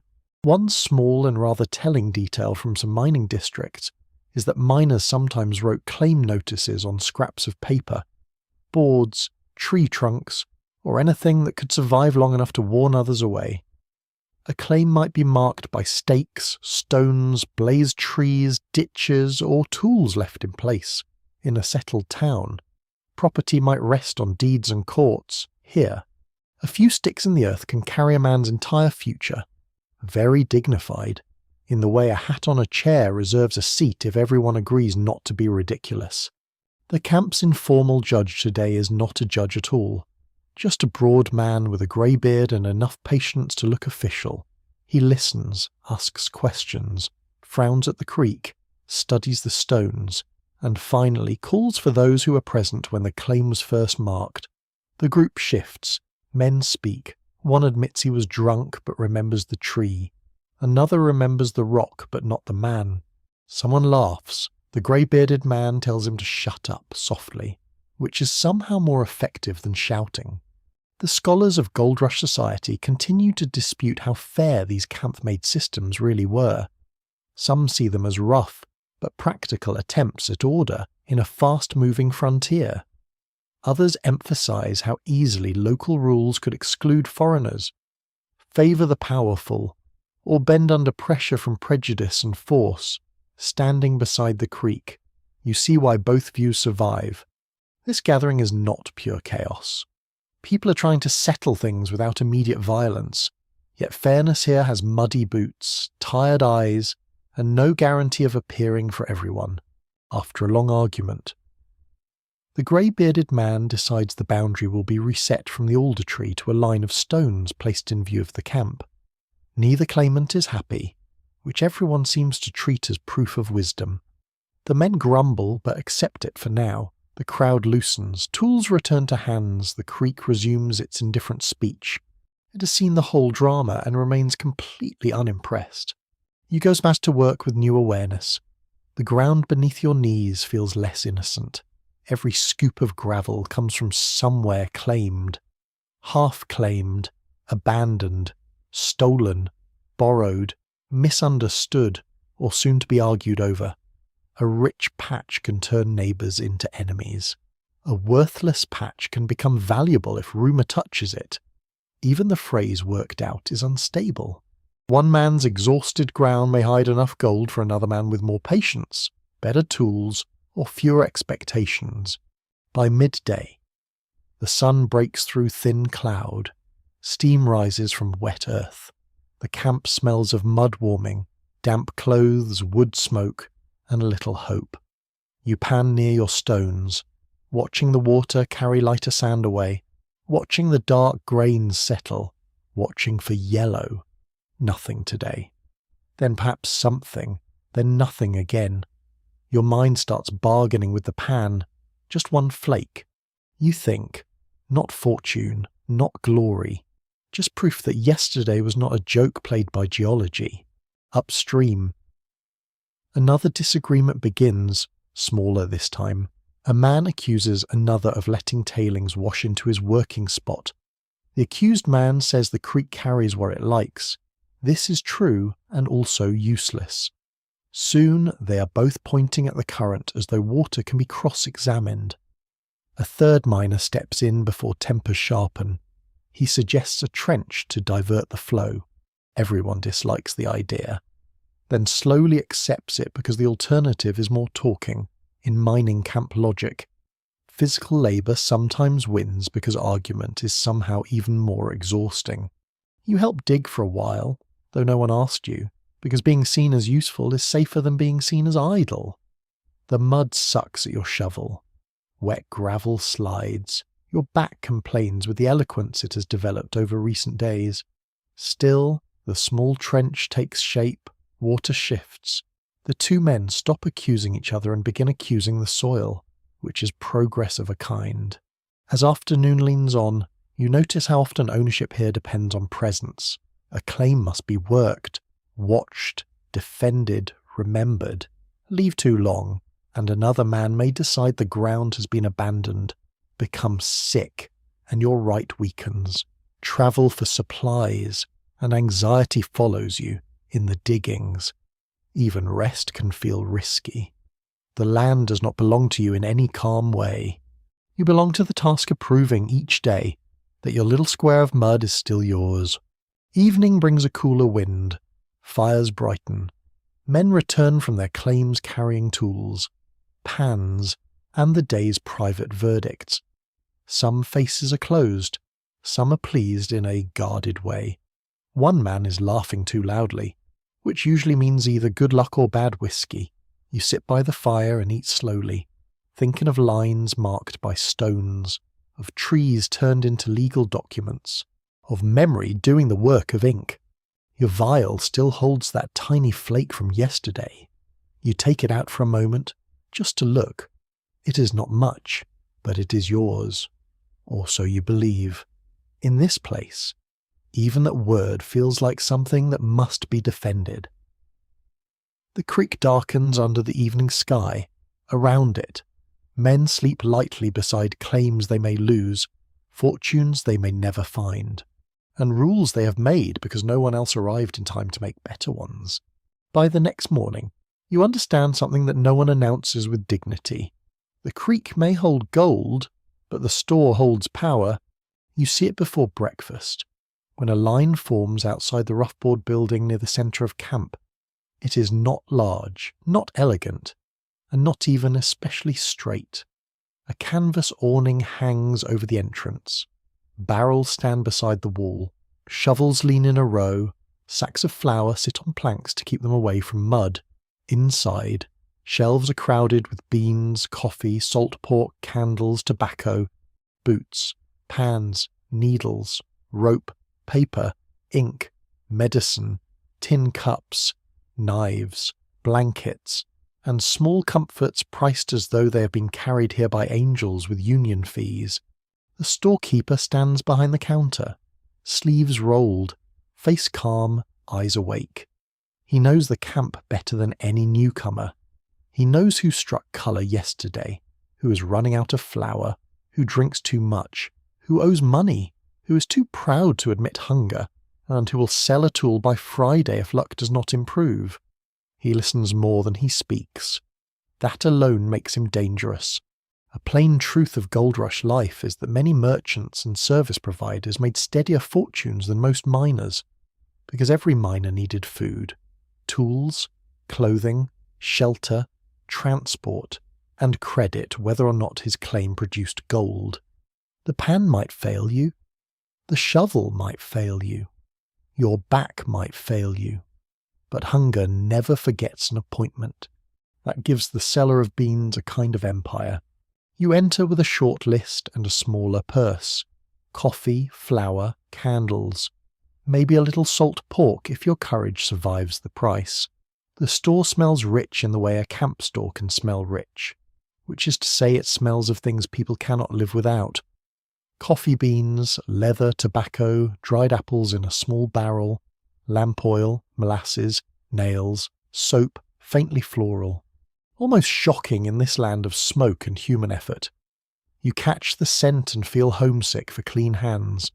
The storekeeper weighs flour on a scale while a miner watches as if the balance itself might cheat him. Perhaps it might, perhaps not. Trust is thin here. Gold dust changes hands in pinches, poured from vials or little buckskin pouches, weighed against goods, judged by eye and habit. Coins are useful, but dust has its own language. The storekeeper handles it with a delicacy that suggests affection, not romance. Exactly, more like professional respect. A curious detail from the period is that gold dust often circulated as money in mining communities, but its value could depend on purity, scales, local practice, and the honesty of the person weighing it. Imagine paying for bacon with glittering crumbs from a river, then wondering whether the man behind the counter has valued your crumbs fairly. Modern shopping may be soulless. Yes, but at least the cashier usually does not squint at your wallet and debate its mineral content. You buy coffee first, because you have become a person who ranks bitter liquid among survival tools. The storekeeper scoops it into paper and names the price. You wince. He does not. This is a dance he knows. Then flour, then candles. You ask about salt pork. He lifts the slab, and the smell rises, heavy and briny, strong enough to make both hunger and doubt sit up inside you. The price is worse than the smell. You buy less than you wanted and more than you can afford. Behind you, a miner tries to trade a small amount of gold dust for a new pair of boots. The storekeeper weighs it, pauses, and says it is not enough. The miner protests. His old boots are split at the side, one toe showing through, sock dark with mud. The storekeeper shrugs. Not cruelly, not kindly, just with the smooth indifference of arithmetic. The miner adds a knife to the trade. The storekeeper examines it. The boots eventually change hands. The miner walks out poorer, but perhaps able to keep walking, which in this place counts as victory. Historical interpreters still differ over whether the gold rush should be remembered chiefly as a miner's adventure or as an early lesson in supply chains, speculation, and business opportunity. Watching the storekeeper wrap purchases. You find the second version hard to ignore. The miners may provide the drama, the songs, the legends, the exhausted faces glowing by firelight, but merchants provide the structure that lets the drama continue. They sell the shovel before the claim is dug. They sell the beans after the claim disappoints. They sell the ticket home if the miner can still pay. Outside, the camp is waking into full labour. Smoke lifts from breakfast fires. Men bend over pans. A teamster shouts at mules near a wagon loaded with fresh goods. The arrival of supplies becomes a small event. People look up. The storekeeper steps outside, speaks with the driver, checks a list, examines barrels, and watches the unloading closely. Every sack carried inside is future profit. Every broken crate is an offence against order, in a valley of mud and wishful thinking. His ledgers may be the most disciplined objects for miles. You notice other quiet fortunes too. A cook selling meals near the store ladles stew into bowls for men too tired or unlucky to cook for themselves. A laundry sign hangs from a tent, and beside it, shirts flap like pale flags of surrender. Washing clothes for miners may not sound glamorous, but after 1 week in camp, clean fabric becomes almost mystical. A blacksmith hammers near a smoky forge, repairing picks, shoes, hinges, and the dignity of tools abused by gravel. A barber trims a beard with theatrical seriousness, as if civilization can be restored one jawline at a time. The camp is not only diggers, it is a web of needs. The man who finds gold feeds the man who sells bread. The man who sells bread buys repairs from the blacksmith. The blacksmith pays for whiskey. The saloon owner buys candles. The storekeeper extends credit, then collects dust, goods, tools, promises, and sometimes a miner's last illusion. Wealth circulates through the camp even when little gold is found. It simply does not circulate equally, which is usually the part people forget when telling cheerful stories. At midday, you return to your claim with supplies tucked carefully away. Your pack is heavier again. Though your purse is light enough to become philosophical, you kneel by the creek and pan through gravel. Aware now that each empty pan has a cost beyond disappointment. Every hour spent finding nothing consumes flour. Every cold night burns candles. Every torn sock moves you closer to another purchase. Failure is not a blank space. Failure is expensive. The sun touches the water and flashes across your pan. For a moment, you think you see colour. You lean in, breath held. Only mica, fool's glitter. The creek has resumed its comedy routine. You sigh, rinse the pan, and try again. In the evening, you pass the store once more. Its windows glow softly. Men stand outside talking, bargaining, complaining, laughing. The storekeeper writes in his ledger by lamplight, head bent, pen moving steadily. His work is quiet, almost gentle from a distance. No icy creek, no mud to the knees, no back bent over gravel. Yet he is mining too, in his own way. Not the river, the rush itself. You return to your fire with coffee in your hand and the taste of salt pork still on your tongue. Around you, men speak of rich strikes upstream, but you find yourself thinking of shelves, scales, and ledgers. Gold lies in the creek. Perhaps, But survival sits behind the counter, counting carefully. The next day begins with a sound you have not heard much in camp, a woman laughing. It is not loud, not theatrical, not the brittle laughter that spills from saloons after too much whiskey and too little sleep. It is clear and brief, rising from near the store where a small crowd has gathered around a cook tent. You turn before you mean to. So do several other men, in a place packed with beards, boots, smoke, mud, and masculine misery. A woman's voice lands in the air like a bell from another world. She stands near a long table, sleeves rolled, hair pinned beneath a plain bonnet, serving breakfast with the brisk authority of a queen who has chosen beans as her kingdom. Men wait in line holding tin plates. They are quieter than usual. Not respectful exactly, though some try, more like surprised into manners by the presence of someone who does not seem impressed by them. She ladles food, takes payment, gives change, scolds a miner for crowding the table, and tells another that if he wants more coffee he can wait like the rest of creation. You like her immediately. One clear reality of the gold rush is that women were far fewer than men in the early mining regions, especially in the first years. But those who came often found unusual economic chances as cooks, laundresses, boarding house keepers, entertainers, shop owners, wives, widows, and entrepreneurs. Their rarity made their labour valuable, but not easy. A woman in camp could earn money, shape social life, and command attention. Yet she also had to navigate constant scrutiny, danger, loneliness, and the exhausting burden of being noticed by nearly everyone. You take your place in line, because your own breakfast has recently consisted of things that could legally be described as food only under frontier conditions. The smell from the table is almost enough to make you emotional. Hot bread, beans with onion, bacon crisping at the edges, coffee that may have met mercy at some point during preparation. Compared with your usual camp fare, this is practically a royal banquet if royalty ate from tin and had mud on its cuffs. When your turn comes, she looks at you quickly, measuring hunger, fatigue, and the number of coins you may still possess. You pay, she serves. The plate is heavy and warm in your hands, for a moment. The gold rush improves by at least 30%. Near the table, men speak more softly than usual, though the effort strains some of them visibly. One removes his hat. Another attempts a compliment and mangles it into nonsense. She ignores him with professional grace.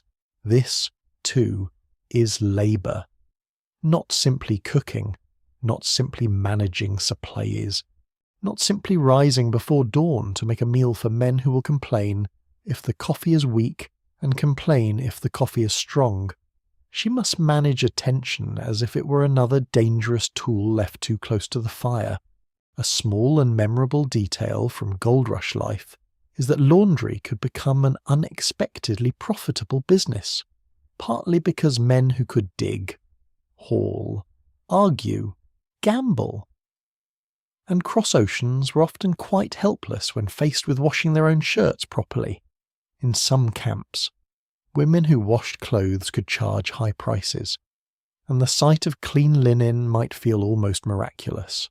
It's funny until you imagine the work: cold water, soap, scrubbing, boiling, lifting wet cloth, drying everything before rain returns to make a personal joke of your schedule. Later, you see another woman near a row of lines strung between poles, pinning shirts where smoke and sunlight can reach them. Her hands are red from washing. A child sits nearby playing with smooth stones, arranging them into little lines like claim markers, which seems either adorable or a troubling sign that the entire camp has infected the next generation with property law.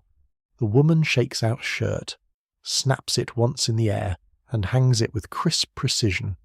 A miner approaches, asks if his laundry is ready, and receives a look that sends him backward 2 steps without physical contact.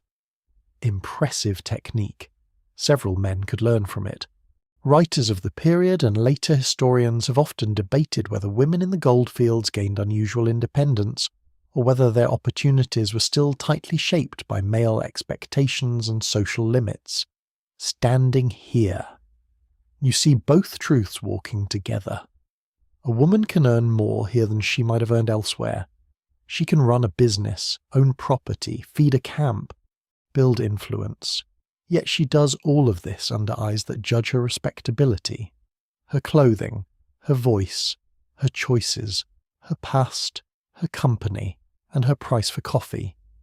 Freedom has arrived, yes, but it is carrying a ledger and a warning. By midday, the camp has resumed its rough pace, but you keep noticing the women now that the morning has sharpened your attention. At the boarding tent, a widow from the east keeps rooms and meals with a discipline that makes miners stand straighter when they enter. She's lost her husband to fever, someone says, and instead of returning home, she stayed and took over the business. There is no sentimental glow around her. She works too hard for that. She counts payment, orders supplies, refuses credit to men who have already lied twice, and keeps a small pistol beneath the counter that everyone pretends not to know about. Farther down, a singer has arrived with a travelling entertainment troupe. In the evening, she will stand in a crowded saloon and give the men songs from home, songs from Ireland, songs from parlours, songs about mothers, rivers, graves, sweethearts, and ridiculous heroes who probably never had to pan gravel in the rain. Some men will laugh, some will weep quietly into cups. Some will behave badly because longing and whiskey are a poor partnership. She will finish the set, bow slightly, take her pay, and move through the room with a calm face that reveals nothing she does not choose to reveal. You think of the city behind you, of the wharf crowded with men, of the abandoned ships turned into businesses, of the storekeeper weighing dust with steady fingers. The gold rush has many kinds of labour, and not all of them involve striking stone or standing in water. Some labour feeds the hungry, some cleans the filthy, some keeps accounts. Some sings tired men into remembering they once belonged somewhere else. Some builds a table where strangers eat without fighting for 10 whole minutes. A frontier miracle that deserves more celebration than it gets. In the afternoon, while you pan at your claim, a woman rides past on a mule with a boy beside her and 2 sacks tied behind. She sits upright, face shaded by a broad hat, looking neither frightened nor decorative. Men look up from the creek. She does not slow. Dust rises behind her, gold in colour but not in value, for a brief moment. The whole camp seems to watch her pass as if she carries news from a future where this place has roofs, gardens, schools, churches, and streets that do not try to swallow your boots. Evening gathers softly. You buy supper again from the cook tent, because apparently you are now a patron of civilization. The woman serving food remembers you, or pretends to, and gives you a portion that feels fair. Around the fire, men talk of claims and prices, but also of home, mothers, sisters, wives, women they promised to send for once fortune arrived. Women they have not written to because failure is difficult to fold into a letter. You eat slowly. The food warms you, nearby. Clean shirts stir on the line like pale flags in the smoky air. A song begins at the saloon. Carried thinly through the dark, the creek keeps running, the claims wait for morning. And somewhere in the camp, a woman counts coins by lamplight, not as a symbol, not as a background figure, but as someone surviving the rush in her own hard, careful, capable way. Night in the camp does not fall so much as gather. It begins at the edges of the creek, where the last workers rinse their pans, stretch their backs, and look into the fading light with the tired suspicion of people who believe the day may have hidden something from them. It moves through the trees, softening the outlines of tools, tents, wagons, and stacked firewood. It settles in the smoke above cooking fires. Then, slowly, it finds the saloons. You hear them before you approach. Laughter first, then a fiddle, then boots on the rough planks, then the clatter of cups and the low roar of men trying to sound less lonely than they are. The saloon itself is mostly canvas and boards, with a counter built from planks, lanterns hanging from beams, barrels against the wall, cards slapped onto tables, and a smell so dense it deserves its own mining claim. Whiskey, tobacco, damp wool, sweat, frying meat, lamp oil, mud, and that faint sour scent of men who have lived too long without privacy. A well-known feature of gold rush camps is that saloons, gambling rooms, and makeshift entertainment spaces appeared quickly wherever miners gathered, because men who worked punishing days also wanted noise, drink, company, distraction, and the illusion of control. A pan might give nothing, a claim might fail, a storekeeper might skin you politely, but a card table offered a different kind of gamble, one with rules visible enough to misunderstand confidently. You stand near the doorway for a moment, letting your eyes adjust to the lantern light. Men sit shoulder to shoulder at tables. Some still wear muddy boots. Some have cleaned their faces but not their souls.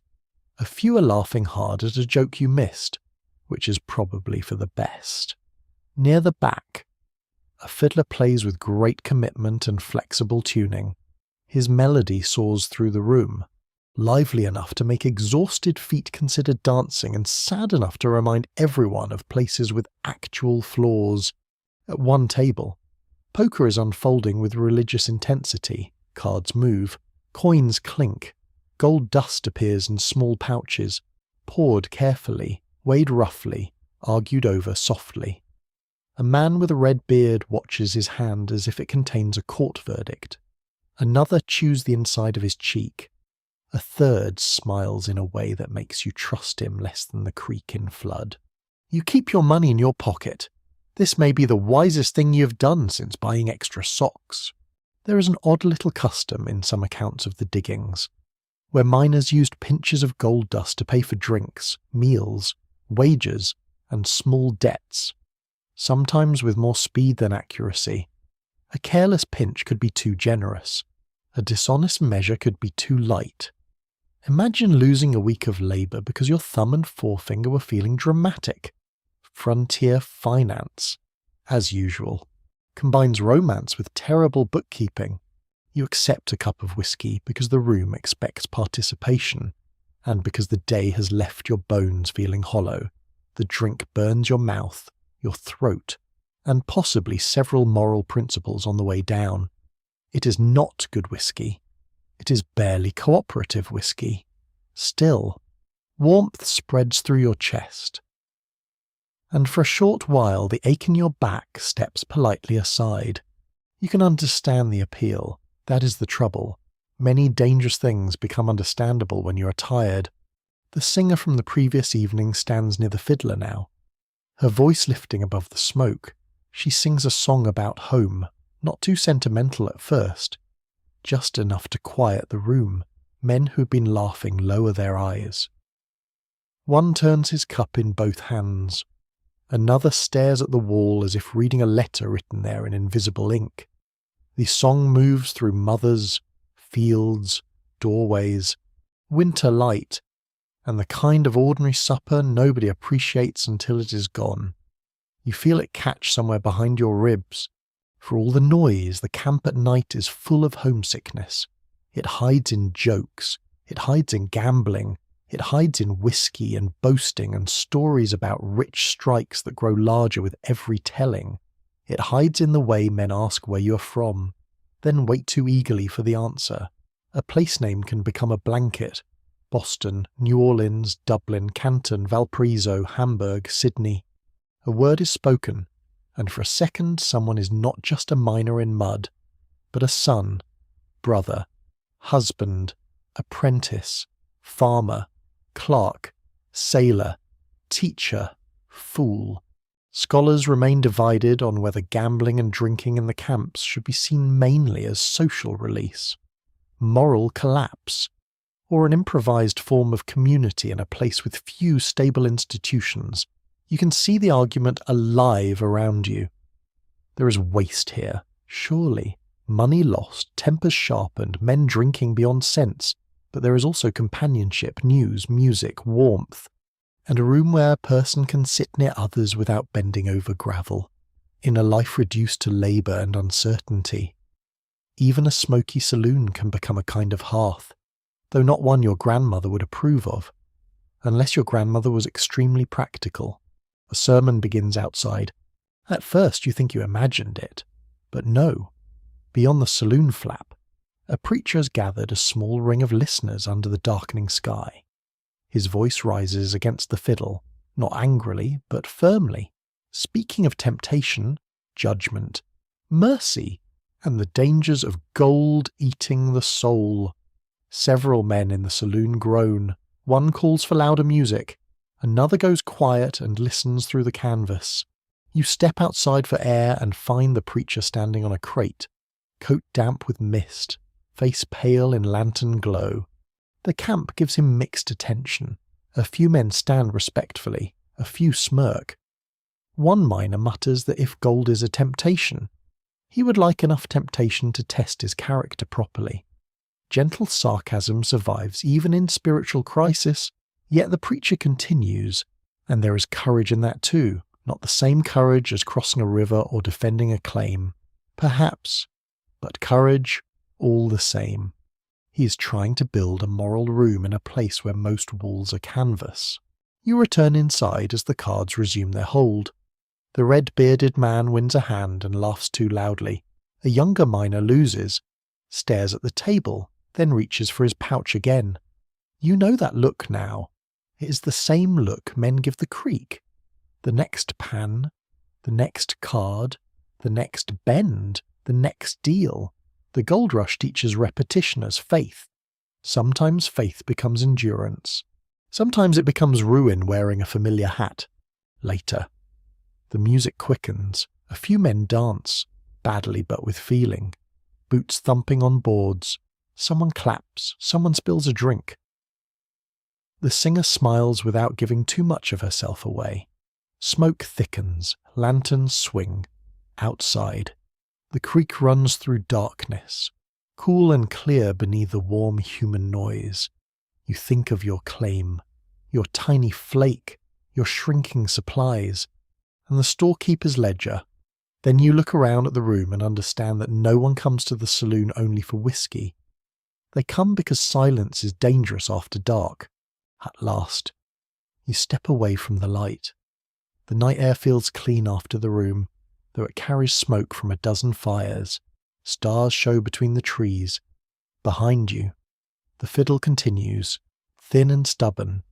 Ahead, your blanket waits near the embers, and tomorrow waits beyond that. Holding another pan of gravel, another ache, another small chance. You lie down with the music still reaching you in pieces. Cards slap, men laugh. Someone sings the wrong words to the song and is corrected by 3 homesick voices. The creek murmurs beneath it all, patient, sleepless, and richer in promises than most men will ever be. The morning after, the saloon feels thinner, quieter, and less forgiving. You wake with the fiddle still lodged somewhere in memory, but the camp itself has returned to its usual music. Creek water, coughing, tin cups, shovels scraping gravel, bacon hissing in pans, a mule making a complaint that may, honestly, contains several valid legal points. Smoke hangs low between the trees, and the air smells of damp ash, boiled coffee, unwashed wool, and the faint sourness of too many men living too closely for too long. Then you hear another sound, a retch from behind a tent, a groan, someone calling for water. No one turns at first. Illness is not unusual here. A man can cough for weeks and still work. A man can limp, bleed from cracked hands, shiver under blankets, and still rise before dawn because flour costs money and hope has no sick leave. But the voice calling for water comes again, sharper this time, and now several heads lift. You follow slowly. Not from courage, exactly. More from that uneasy pull that suffering has on a crowd. Behind a shelter, a miner lies curled on his side, face grey, shirt damp with sweat. His companion kneels beside him, trying to lift his head. The sick man's lips are dry. His eyes look too bright. Someone mutters that it is bad food. Someone else says bad water. A third man steps back as if distance alone is medicine. One widely accepted reality of gold rush life is that disease and injury were constant threats in the camps, where crowded conditions, poor sanitation, contaminated water, inadequate diet, and exhausting labour weakened men quickly. Cholera, dysentery, scurvy, fevers, infected wounds, accidents, and simple overwork all travelled with a dream of gold.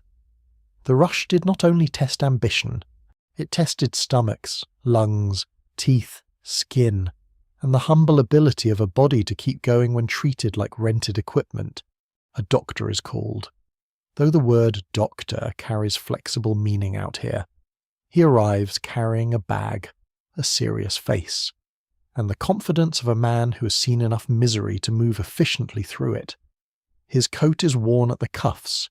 His hands are clean compared with the most, which already makes him seem advanced. He asks questions.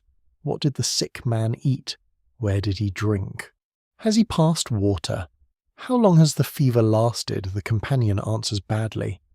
Because fear turns memory into spilled beans. You stand back and watch. The doctor feels the man's forehead, studies his tongue, checks his breathing, and opens his bag. Bottles clink inside, powders wrapped in paper, instruments, bandage cloth, perhaps calomel, perhaps laudanum, perhaps something that will help, perhaps something that will mainly make the patient regret having organs. Frontier medicine often walks that delicate line between treatment and additional adventure. A strange little note from the era is that patent medicines and bottled cures were everywhere in 19th century America, promising relief for nearly every condition, with names grand enough to make illness feel underdressed. In a place like the diggings, where proper care was scarce and fear was plentiful, such remedies could sell briskly. Imagine being half dead in a tent while someone offers you a tonic with a heroic label and the flavour of furniture polish. Progress has had some awkward phases. The doctor gives instructions. Boil water, keep him warm but not smothered. Clean the bedding. No more creek water unless boiled. Men nod as if they have not been drinking questionable water for days while standing near latrines dug with the optimism of fools. The sick man groans again, and the sound travels through the little crowd more effectively than any lecture. You think of every cold cup swallowed from the creek, every meal eaten with dirty fingers, every cut ignored because it was small. The body keeps accounts too, unlike the storekeeper. It does not always warn you before collecting. By midday, illness seems to appear everywhere now that you've noticed it. One man has gums that bleed when he chews, and someone whispers scurvy. A word that feels strange so far from the ocean, yet belongs here all the same when diets narrow to flour. Pork, beans, and coffee. Another man has a hand swollen around a cut from a pick handle. He says it is nothing, which in camp language means it may kill him by Thursday. A third limps from a crushed toe after a stone slipped near the claim. His boot is stained and tight. He refuses to rest because his partner might take the better ground. Excellent plan. Very foolish. Extremely human. Medical historians still debate how much mortality in the mining camps came from epidemic disease compared with chronic exhaustion, poor nutrition, accidents, and delayed treatment. The categories overlap in real life. A tired man drinks bad water. A hungry man works with shaking hands. A small wound becomes serious because washing it properly would take time, clean cloth, and the humility to stop working. Disease is not always a sudden visitor.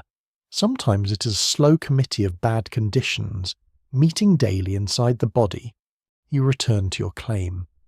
But the day feels altered. The creek is no longer only a place of hope. It is also a carrier of invisible risks. You kneel in it anyway, because knowledge rarely cancels necessity. Cold water numbs your fingers. Gravel slides in the pan. You swirl, shake, tilt, and watch the sediment settle. Nothing. You try again. A dull flash of mica laughs at you. You try again. The motion has become familiar.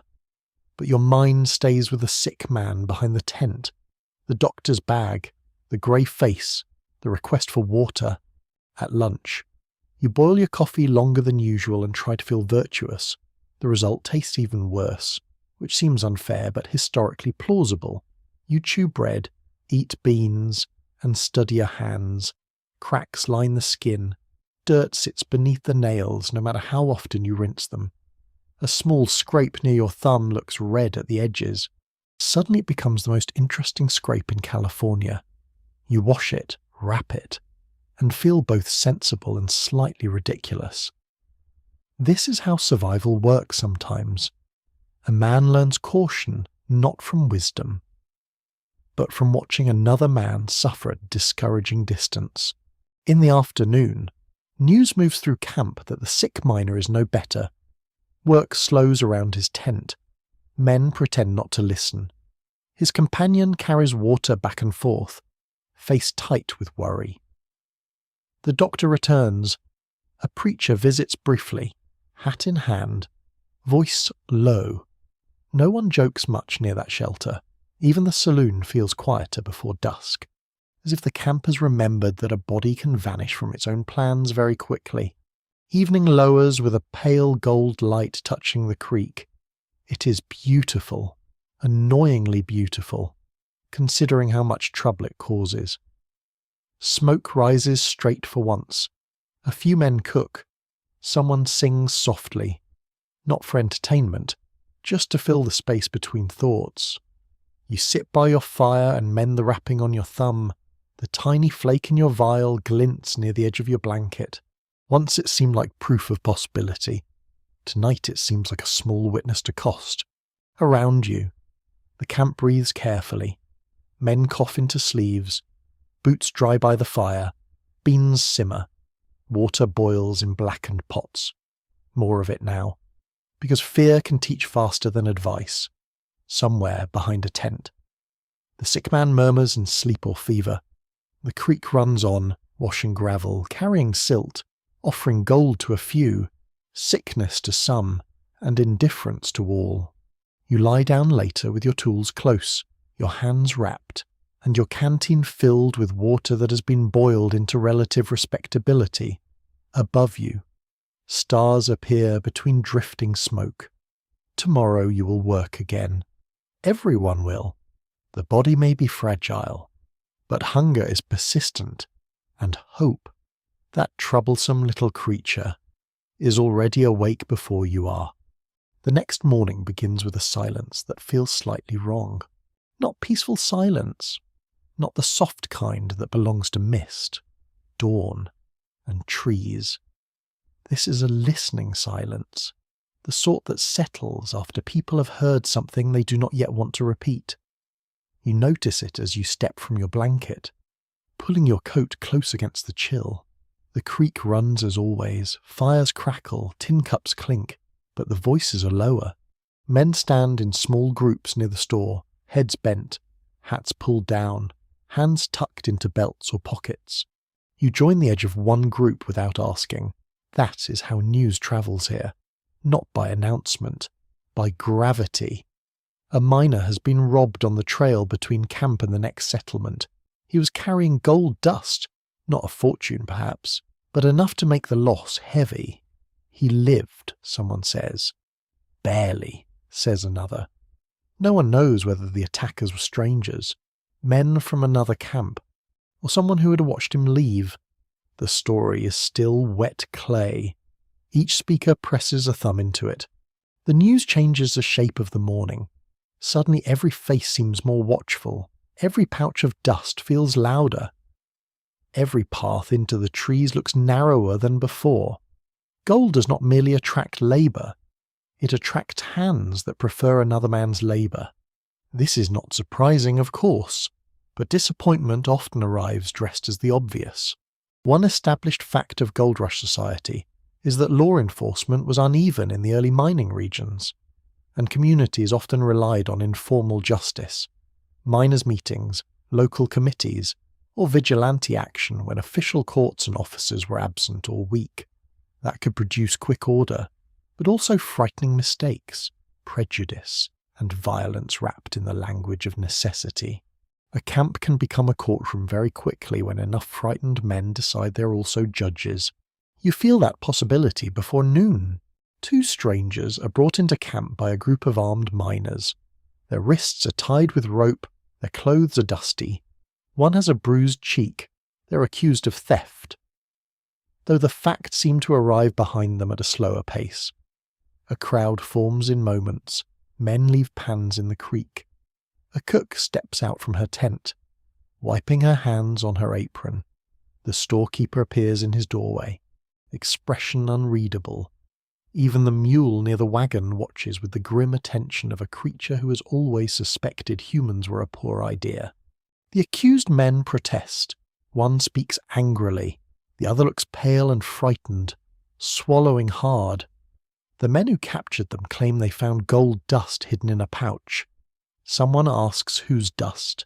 Someone else says dust is dust. This is not a satisfying legal theory. But it is delivered with confidence. A few voices call for immediate punishment. Others urge patience. The grey-bearded man from the claim dispute steps forward again, not because anyone elected him for life, but because order likes a familiar face. A peculiar detail from many frontier communities is how quickly objects could become evidence without any modern chain of custody. Careful records, or reliable procedure, a pouch, a knife, a footprint, a rumour, a witness who had been drinking. All might be pulled into judgment. Imagine trusting your liberty to a circle of exhausted miners who slept poorly, feared theft, carried weapons, and considered breakfast optional. Justice has had calmer offices. The camp meeting begins near the store. Men speak one after another. The robbed miner has not yet arrived, which seems important to you, but less important to the angriest voices. One man says the strangers were seen near the trail. Another says plenty of men use the trail.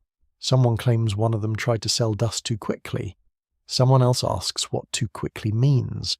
The answer is not clear, but suspicion rarely needs a full sentence. You stand near the back, feeling the old pull of the crowd. It is frightening how easy it is to become part of a judgment simply by standing there. You do not shout, you do not accuse, yet your presence adds weight.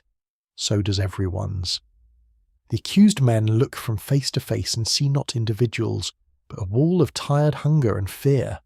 At the edge of the gathering, you notice the Chinese miners keeping distance. So do several Mexican miners. Their expressions are guarded, they understand. Perhaps better than you.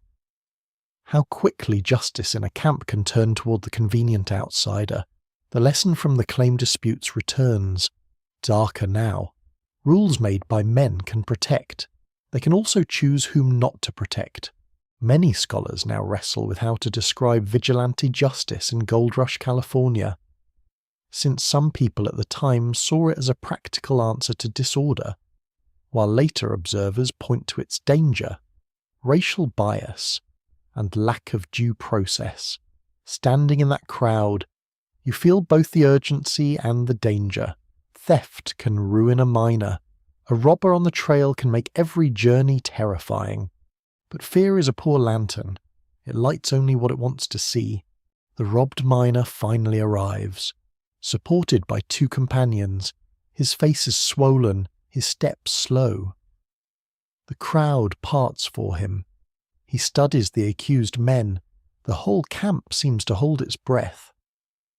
One of the captured strangers looks at him with desperate hope, as if truth must surely be visible at close range.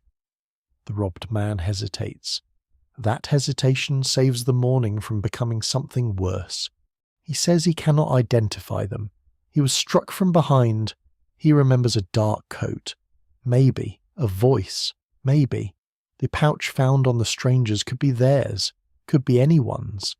The angry men grumble. One says criminals always benefit from softness. Another replies that hanging the wrong man is not exactly firmness. Just murder with a crowd. The word lands heavily. In the end, the meeting decides to hold the strangers under guard until more can be learned, then send riders to the nearby settlement for the wounded man's companions and any witnesses. It is not elegant, it is not fully fair, but it is slower. And today slower feels like mercy. The crowd loosens, men return to claims, but not easily. The camp has shown itself a new face. Not only muddy, hungry, sick and hopeful, but capable of turning in an instant. You kneel by the creek, pan in hand, and find your fingers unsteady.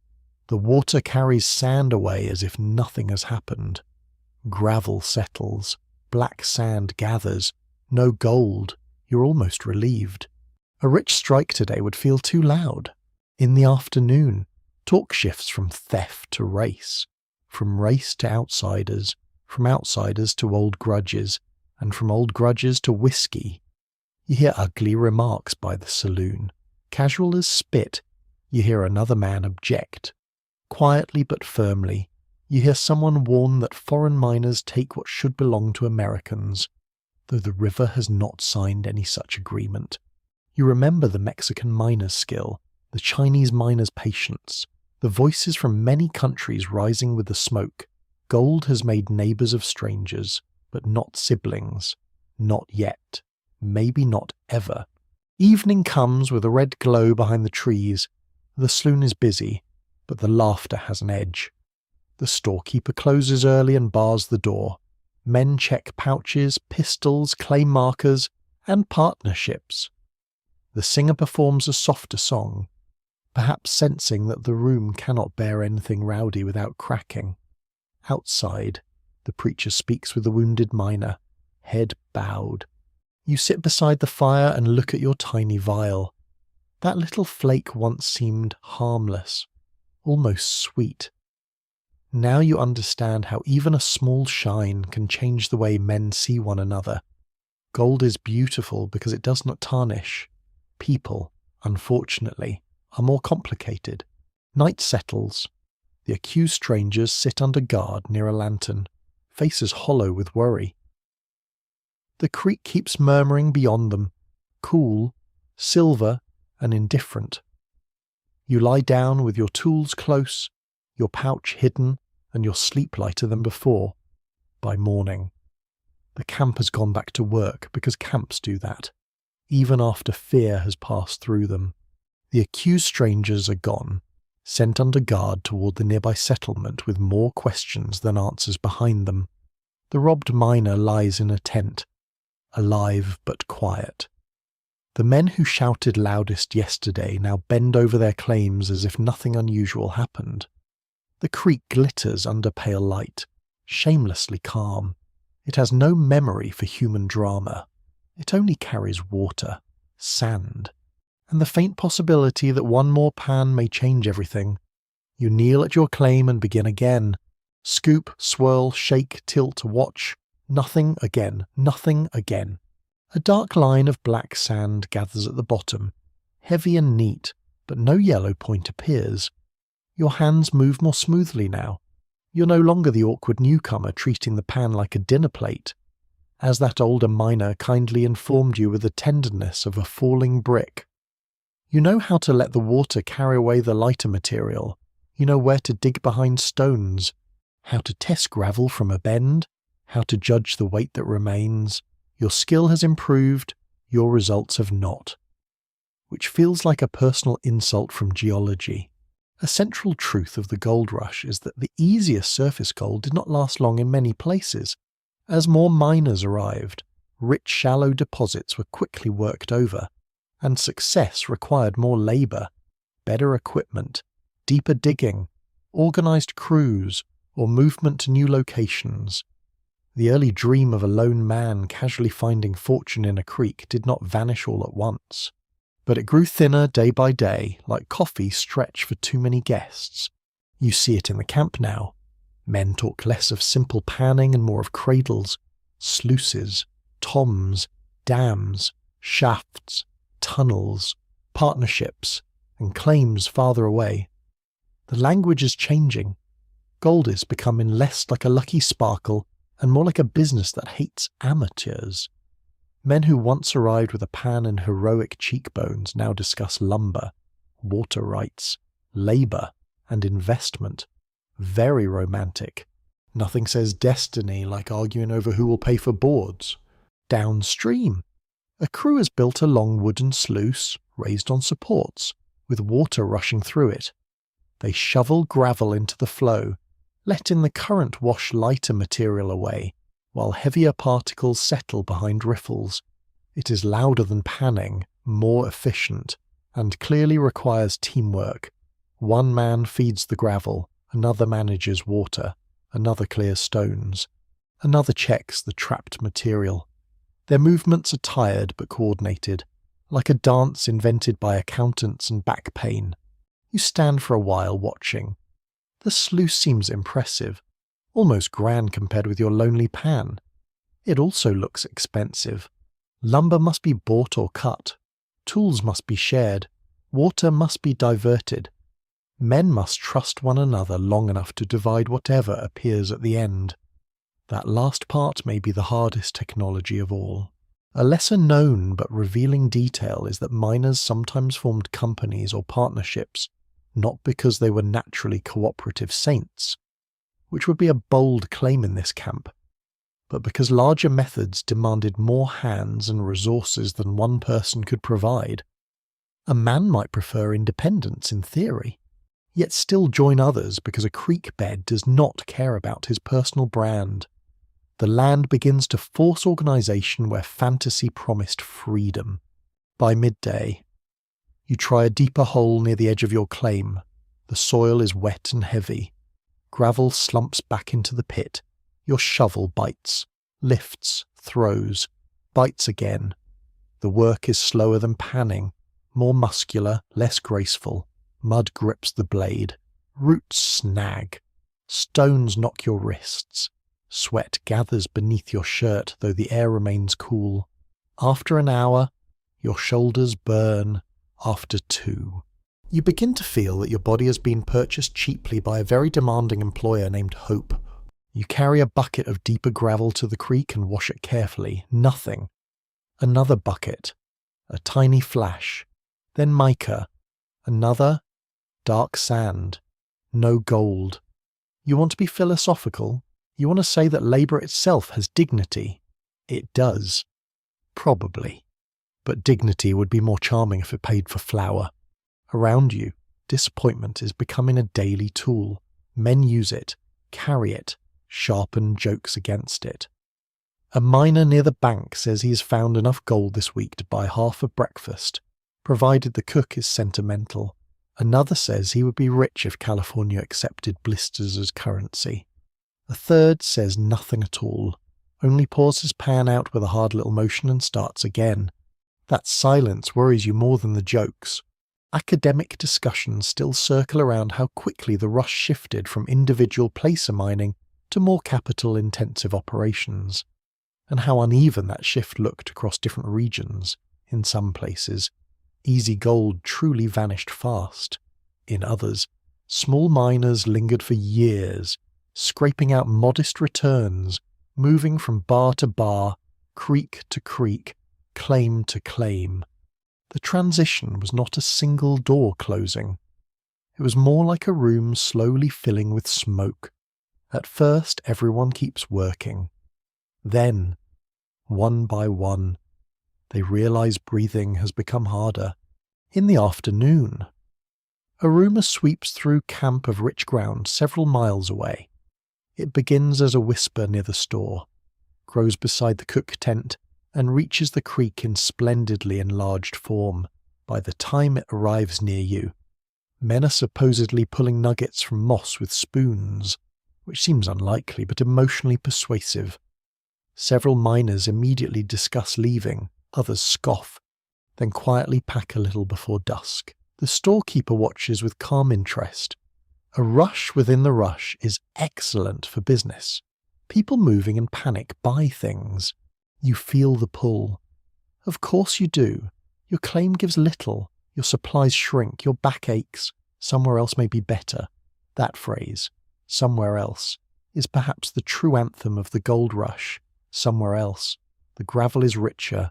Somewhere else. The claims are opened. Somewhere else. You arrive before the crowd. Somewhere else.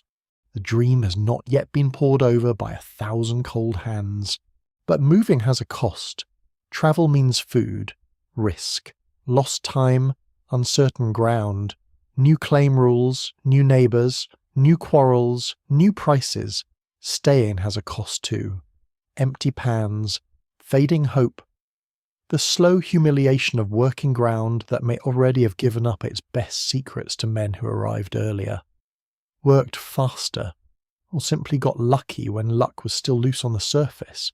Toward evening, you visit the older miner who first corrected your panning.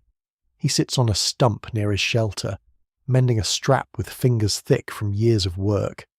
You ask whether he believes the rumour. He glances toward the camp, where men are arguing over maps that may be more decorative than useful. He says there is always a rich place somewhere. Then he adds that the trouble is arriving before it becomes poor. That sits with you. The sun lowers. The creek turns copper under the light. Men gather tools, count dust, boil coffee, mend clothes, and discuss whether to stay or leave. The camp feels less fixed than yesterday, as if the whole place could loosen by morning and spill into the hills. Your own belongings lie near your blanket, fewer than when you arrived, more precious because each has survived mud, rain, and bad decisions. You touch the vial at your chest, one tiny flake, proof, trap, memory, mockery. It changes meaning every day. Night comes gently, but your thoughts do not. You listen to men packing nearby, to the storekeeper closing his door, to the sluice downstream still murmuring after work has stopped. Water passing through wooden channels in the dark, easy gold, if it ever existed for you, is already becoming a story told by other men. You lie awake, wondering whether tomorrow you will dig deeper, join a crew, chase the rumour, or keep kneeling at the same stubborn bend in the creek, while somewhere else shines brighter in your imagination. Morning arrives with movement. Not the usual movement of men drifting toward claims, rubbing sleep from their eyes, carrying pans and shovels with the resignation of people returning to an argument they have not yet won. This morning has a different current. Several miners are already packing, bedrolls are tied, tools are bundled, flour sacks are weighed with worried hands. Men who mocked yesterday's rumour are now asking very careful questions about the trail to the new diggings, which is how pride behaves when it wants to travel without admitting it has changed its mind. You watch them from beside your cold fire, holding a cup of coffee that tastes like smoke, mud, and personal compromise. The richer ground somewhere else has tugged at the camp all night. Some men are leaving before sunrise, hoping to beat the crowd. Others are staying, pretending that staying is wisdom rather than fear of spending the last of their supplies on another disappointment. You're not sure which group is braver. You're not sure which group is more foolish. In the gold rush, those two categories keep wearing each other's coats. You decide not to leave yet, instead. You follow the creek downstream, past your claim, past the sluice, past the places where men have scraped the banks raw. You tell yourself you are studying the water. In truth, you need to see the camp from a distance to understand what all these hands have done to the land that first called them here. The change is everywhere. Trees have been cut for firewood, shelter poles, rocker boxes, sluices, cabins, and simple impatience. Stumps rise from the muddy ground like broken teeth. The creek banks are torn open, gouged, trampled, and reshaped by shovels. Gravel piles sit in uneven mounds where smooth bars once lay. Pits fill with cloudy water. Channels have been dug to guide the current toward cradles and sluices. What had been a stream moving according to stone, route, slope, and season is now being argued with by men who believe water should improve their finances. A recognized historical reality is that mining during the gold rush transformed California's river systems and landscapes, first through hand labor and later through larger water-based methods that moved enormous amounts of earth and sediment, even in a smaller camp like this, before the most dramatic machinery arrives. You can see the beginning of that transformation. The search for gold is not quiet. It cuts, diverts, dumps, burns, and rearranges.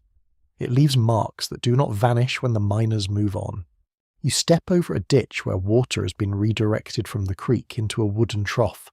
The sound changes as it enters the boards, from natural murmur to hollow rush. Men shovel gravel into the flow, and the water turns brown. Fine silt spills back into the creek below, clouding it like stirred tea. Downstream, another miner curses because the muddy water makes his own washing harder. Upstream, the sluice crew ignores him. This is another lesson. One man's method becomes another man's problem. The creek carries both. A small but telling detail from mining life is that the very tools meant to help miners read the river often made the river harder to read for everyone nearby.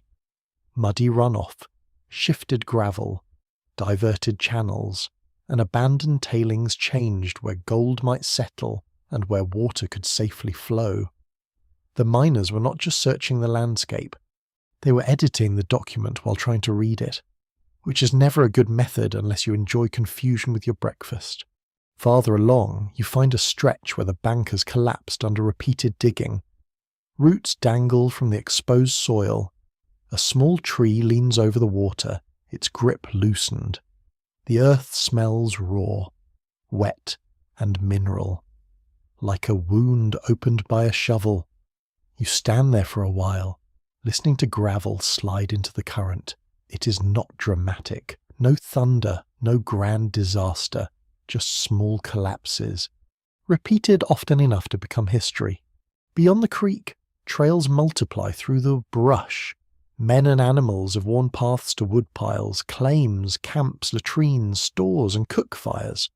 Grass is crushed, shrubs broken, hillsides scarred by prospect holes. Smoke hangs where trees once shaded the ground. You remember your first view of the camp, all tents and hope and cold running water. Now you see the other side. Hope has weight. It presses into soil.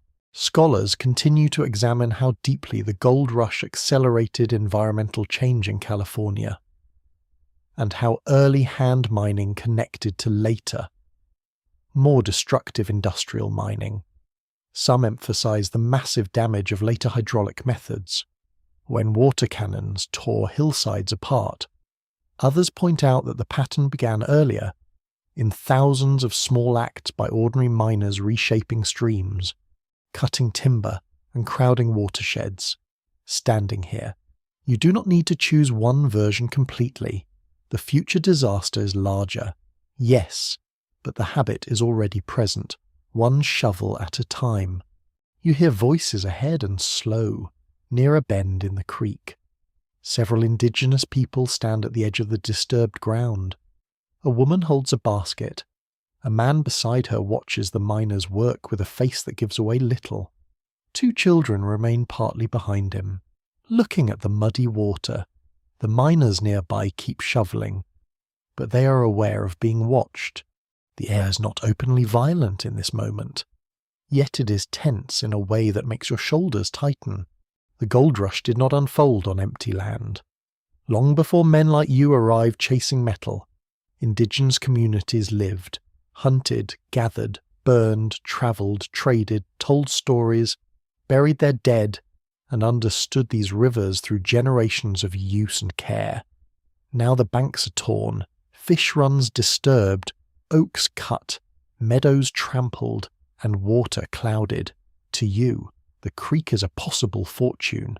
To others, it may be food, memory, root, boundary, and home. The difference is not poetic, it is survival. One miner mutters that the land is open now, another says nothing, only looks down. You feel unease move through you, not clean enough to become wisdom, but sharp enough to stay. The rush has trained you to think in claims, lines, rights, and effort. You worked this ground, you marked it, you defended it. But before your stones, before the grey-bearded man, before camp rules and store ledgers, what did belonging mean here? Who was asked. Who was pushed aside, who could not simply pack up and follow the next rumour when a creek was spoiled. The woman with the basket turns away first. The others follow. They move through the brush without hurry, and the miners return fully to their work. Water rushes through the sluice, shovels bite, mud spills. The moment passes, but not entirely. By midday, you return to your claim with a quieter mind. The creek water is still cloudy from upstream work, and your pan shows more silt than usual. You swirl, shake, tilt, and watch the mud drift away in thin brown ribbons. No gold. You try again. But your attention keeps sliding toward the disturbed banks, the cut trees, the people watching from the bend. The camp feels different when you see it as a force rather than a shelter. Fires need wood, stores need roads, sluices need water, men need meat, beans, boots, blankets, and places to relieve themselves badly. Every need spreads outward. Even disappointment leaves a mark. A failed claim is still a hole. A failed camp is still a clearing. A failed dream can still cut down a tree. Evening brings a strange beauty that almost forgives nothing. The low sun turns muddy water gold for a few minutes, which seems like a tasteless joke from nature. Smoke rises blue from the camp. The stumps cast long shadows. Men cook, mend, count, complain, and plan. Some who packed in the morning are already gone, their abandoned fire rings cooling near empty patches of ground. Others will leave tomorrow. New men may arrive by the next day, full of the same old hunger. You sit by your fire and listen to the creek moving through its altered bed. It still sounds alive, it still speaks over stones, but now the sound carries boards, ditches, tailings, and the scrape of shovels within it. You think of the wharf, the road, the first flake, the rain, the store, the saloon, the sick tent, the guarded strangers, and now this torn bank. The gold rush is becoming larger than gold. It is becoming a way of changing everything it touches, including the hands that reach for it. Night settles over the disturbed water somewhere downstream. Silt drifts in the dark. The next morning, the camp writes home. Not all at once, of course. Men still rise, eat, cough, curse their boots, test the creek, argue over claims, and pretend the day will be different because the sky has a cleaner colour. But after the last rain, after the robbery, after the sick tent, after the torn creek bank and the quiet faces of people who belonged to this land before the rush arrived, something softer moves through the camp. It is not peace. Peace would be too ambitious. It is more like homesickness finding a dry place to sit. You see the first letter near the store. A miner sits on an upturned crate with a board across his knees, writing slowly by morning light. His hand is large and awkward around the pen. The paper is precious, bought at a price that makes every sentence feel financially responsible. He pauses often. Not because he has nothing to say, but because he has too much. Blank page is dangerous that way. It asks for honesty, and honesty is heavy cargo when carried across a continent. You pass close enough to see the first line, "Dear Mother." Then he covers the page with his hand, as if you have looked into his chest. A basic fact of gold rush life is that letters were one of the main ways miners tried to maintain bonds with families and communities far away.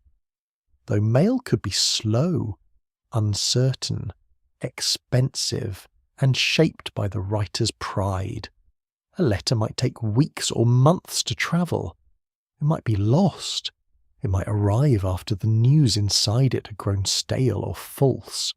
Still, men wrote because paper could do what their bodies could not. It could go home. You buy a sheet yourself. Paper, ink, and the use of a pen. The storekeeper names the price with his usual calm cruelty. You pay, because apparently even feelings have retail value here. He slides the materials across the counter. For a moment, you hold them as carefully as gold. Outside, smoke lifts from cook fires, the creek talks. A wagon creaks near the supply pile. Somewhere, a man laughs too loudly at nothing, which often means the opposite of laughter. You sit near your shelter and begin. The first problem is deciding who you are on the page. Are you the brave one who left home in search of fortune? The tired one with cracked hands and a vial containing one tiny flake that would not impress a child? The practical one learning skills? The foolish one who spent too much on tools and now measures meals like a miser? The hopeful one, the ashamed one, all of them are true. And therefore none can fit easily into a letter meant to travel to people who still imagine you standing under California sunlight, with gold practically throwing itself into your pockets. You write that you are well. This is not entirely true. You write that the country is rich. This is complicated. You write that the work is hard but promising. This is perhaps the most elegant lie available. One revealing oddity in many miners' letters is the careful balance between boasting and reassurance. Men often wanted to encourage loved ones, justify their absence, protect families from worry, and preserve their own dignity. So the page became a performance of controlled hope. Too much misery would alarm everyone. Too much success might invite requests, envy, or the dangerous expectation that money would soon arrive. The perfect letter needed to sound confident, without becoming legally responsible for a fortune. Around you, other men wrestle with the same invisible audience. One writes to a wife, lips moving silently as he forms each line.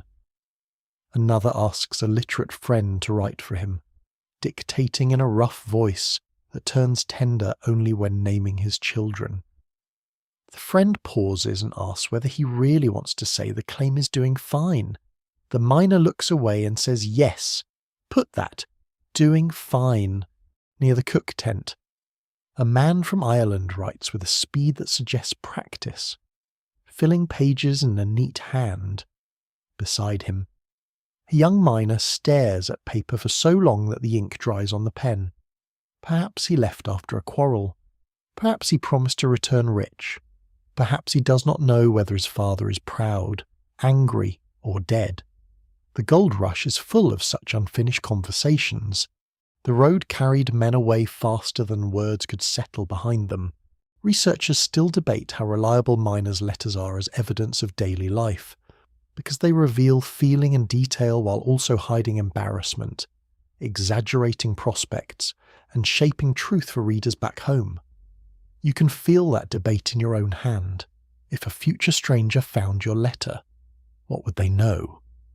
They might know the price of flour, perhaps, the weather, the name of the creek. But would they know the smell of wet socks by the fire, the way a sick man's call for water changes how you look at a stream, the small shame of finding almost nothing and still waking with hope? Would they know how often you nearly leave? You dip the pen again. The ink shines for a second before sinking into the page.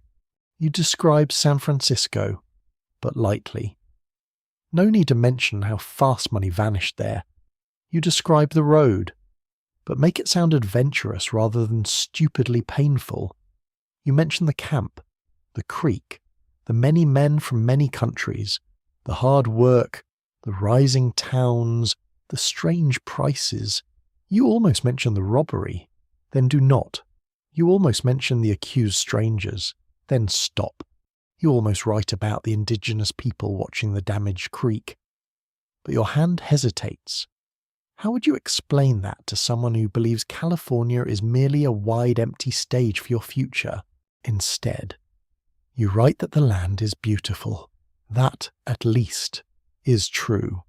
You write of hills at sunset, water over stone, smoke rising through pines, stars clear beyond the canvas roofs. You leave out the mud gripping your boots, the storekeeper's ledger, the bitter coffee, the fear of sickness, the way men sleep with tools nearby, the sound of arguments growing sharp near claim lines. Not because these things are unreal, but because a letter can carry only so much before it breaks the person waiting at the other end. Then comes the question of return. You stare at the page. I expect to come home soon. You could write. But due soon is a soft word. It can mean after one rich strike, after one more month, after debts are paid, after pride recovers, after the next rumour proves false, after winter, after spring, after the body finally refuses. Many never returned, not because they vanished in one dramatic moment, but because returning became harder each week, too expensive, too shameful, too far, too tangled with new obligations, too impossible after writing so many cheerful lies. You write, I hope to see you when fortune allows. That sounds poetic. It also lets fortune take the blame. Very convenient. By afternoon, the camp's letters are folded, sealed, entrusted, tucked into bags, handed to travellers, carried toward routes that may or may not deliver them. Each paper leaves cleaner than the man who wrote it. Each carries a version of California shaped for distant rooms, for mothers by hearths, wives at tables, brothers in fields, children who may not remember the exact sound of the writer's voice. You return to the creek and pan without much expectation. Water fills the metal, gravel shifts. The motion is familiar now, almost soothing if you ignore your back. Nothing shines. You're not surprised. The day's real mining has been done on paper, digging through pride, memory, shame, and longing. And evening comes quietly. Men speak less after writing. Perhaps each has sent away a part of himself and now feels the absence. Fires burn low. The storekeeper closes his shutters. The cook washes pots. The singer hums a tune too softly to gather a crowd.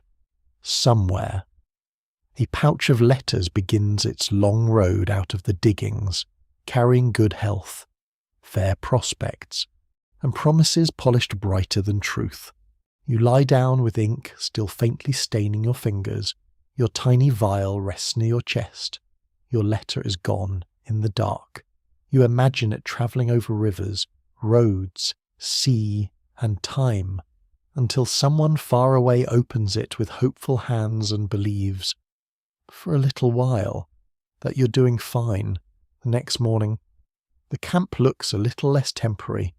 You notice it slowly, the way you notice a beard growing only after it has already changed a face. At first, there's only the usual dawn business. Fires wake, coffee boils, men cough into sleeves, boots scrape mud, pans clatter. The creek repeats its old silver argument with stone. But then you see the new boards stacked near the store, the fresh frame of a building rising where 2 tents stood last week, the widened path beaten flatter by wagons, the notice nailed to a tree near the claim meeting place, the little sign outside the cook tent painted in careful letters. A town is forming, not because anyone has agreed to be respectable, but because need keeps building walls. You walk toward the centre of camp with your cup in hand. The storekeeper has added another shelf and a stronger door. The cook tent has become something closer to a dining room, with plank benches and a canvas wall patched against rain. The blacksmith's forge smokes under a roof of rough timber. A man is measuring a lot for a stable. Someone else is talking about a proper road to the next settlement. The saloon has acquired a second lantern and, with that bold improvement, seems to consider itself an institution. A solid feature of Gold Rush development is that many rough camps either disappeared when nearby claims failed or hardened into towns when trade, transport, law, and services took root.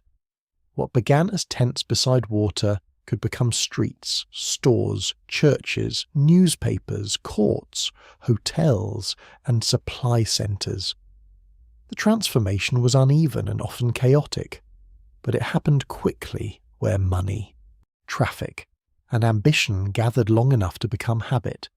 The camp is learning to stay. That thought surprises you. So much here has felt temporary. Men arrive, dig, gamble, sicken, leave, vanish, write home, chase rumours, sell tools, move upstream. Even the creek seems to say, keep going. Yet the boards rising near the store insist on another possibility. Not everyone will leave. Not every dream will return to the road. Some dreams will become businesses, fences, debts, marriages, schoolrooms, tax bills, and arguments over drainage. Civilization, as it turns out, is not always born grandly. Sometimes it begins when someone decides the mud needs a walkway. A small but telling detail from boomtown life is how fast-printed notices, handbills, and eventually newspapers could appear once a settlement became stable enough to support gossip in formal clothing. People wanted news of strikes, prices, auctions, laws, departures, arrivals, deaths, marriages, missing persons, and goods for sale. Even in places built on wild hope, people quickly developed a hunger for written order. Apparently mankind can tolerate chaos only briefly before asking whether there is a bulletin board. Near the store, a notice lists meeting rules for claims and disputes. Another announces a preaching service. A third advertises meals at set hours, which feels nearly luxurious after weeks of eating whenever beans surrendered. A man reads the notices aloud for two miners who cannot read English well, pausing to explain. They nod, not fully satisfied, but attentive. Rules on paper do not make fairness certain, as you already know, but they do change the rhythm. A shouted custom becomes a written expectation. A memory becomes something nailed to bark. Down by the creek, the work continues, but the tone has shifted. More men use cradles and sluices now. Partnerships form. Claims are bought, traded, abandoned, combined. The richer talk has moved from sudden flakes to operations. How much lumber? How many men? How to bring water? Whether to build a dam?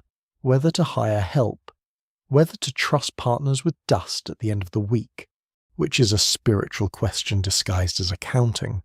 Commentators still differ over whether these fast-growing mining towns represented democracy in action, or capitalism arriving with muddy boots and sharp elbows. You can see both at once.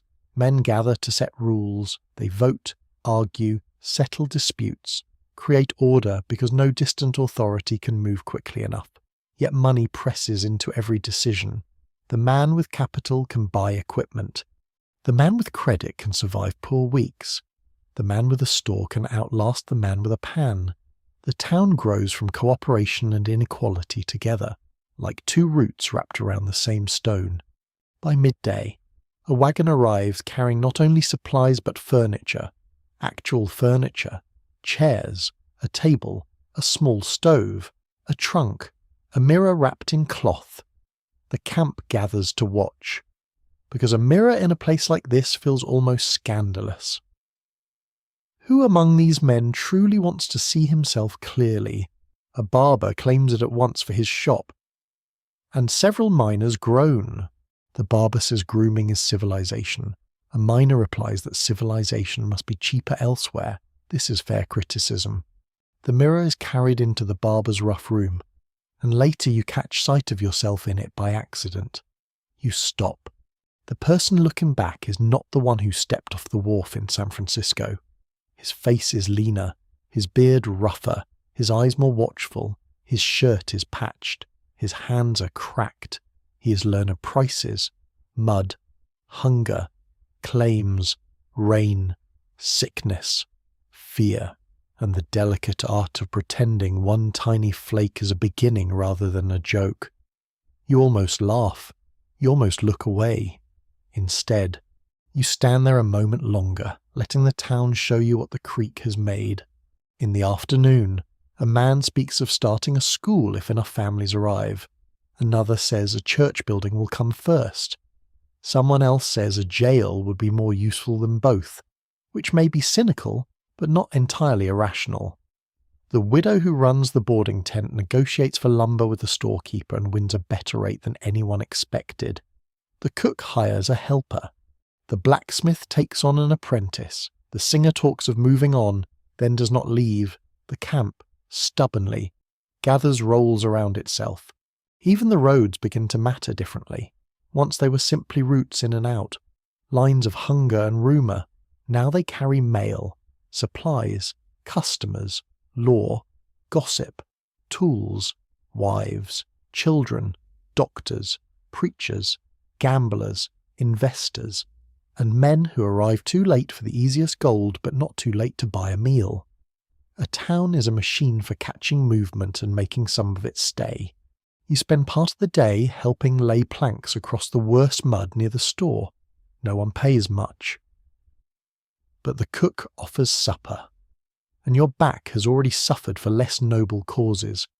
The boards are rough, the work is ordinary, hammer, lift, place, adjust. Yet the feeling is strangely different from digging a claim. You're not searching for hidden gold, you're making the ground usable. You are helping strangers walk without sinking. It is almost wholesome, which is alarming.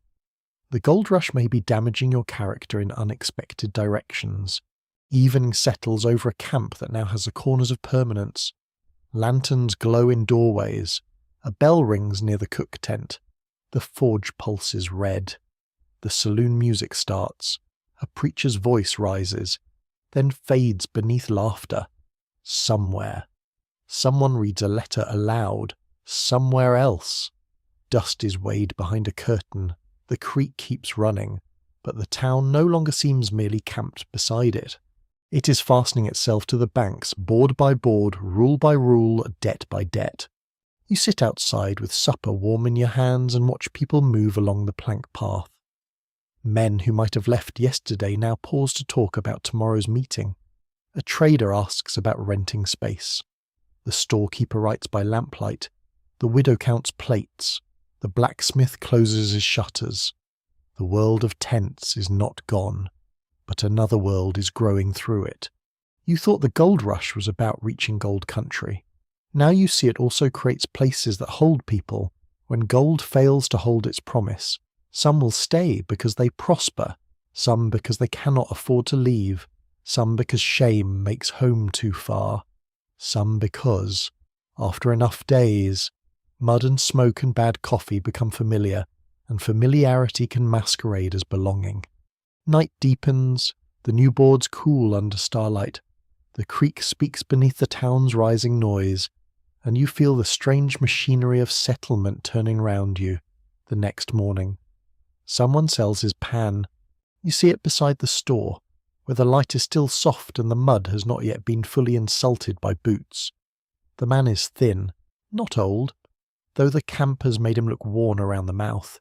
His beard is uneven, his coat hangs loose, he stands with a pan, shovel, blanket, and a small sack of tools laid out on a crate as if arranging pieces of a former self. The storekeeper examines each item with calm fingers. Around them, the camp begins its day, but your attention stays on the pan.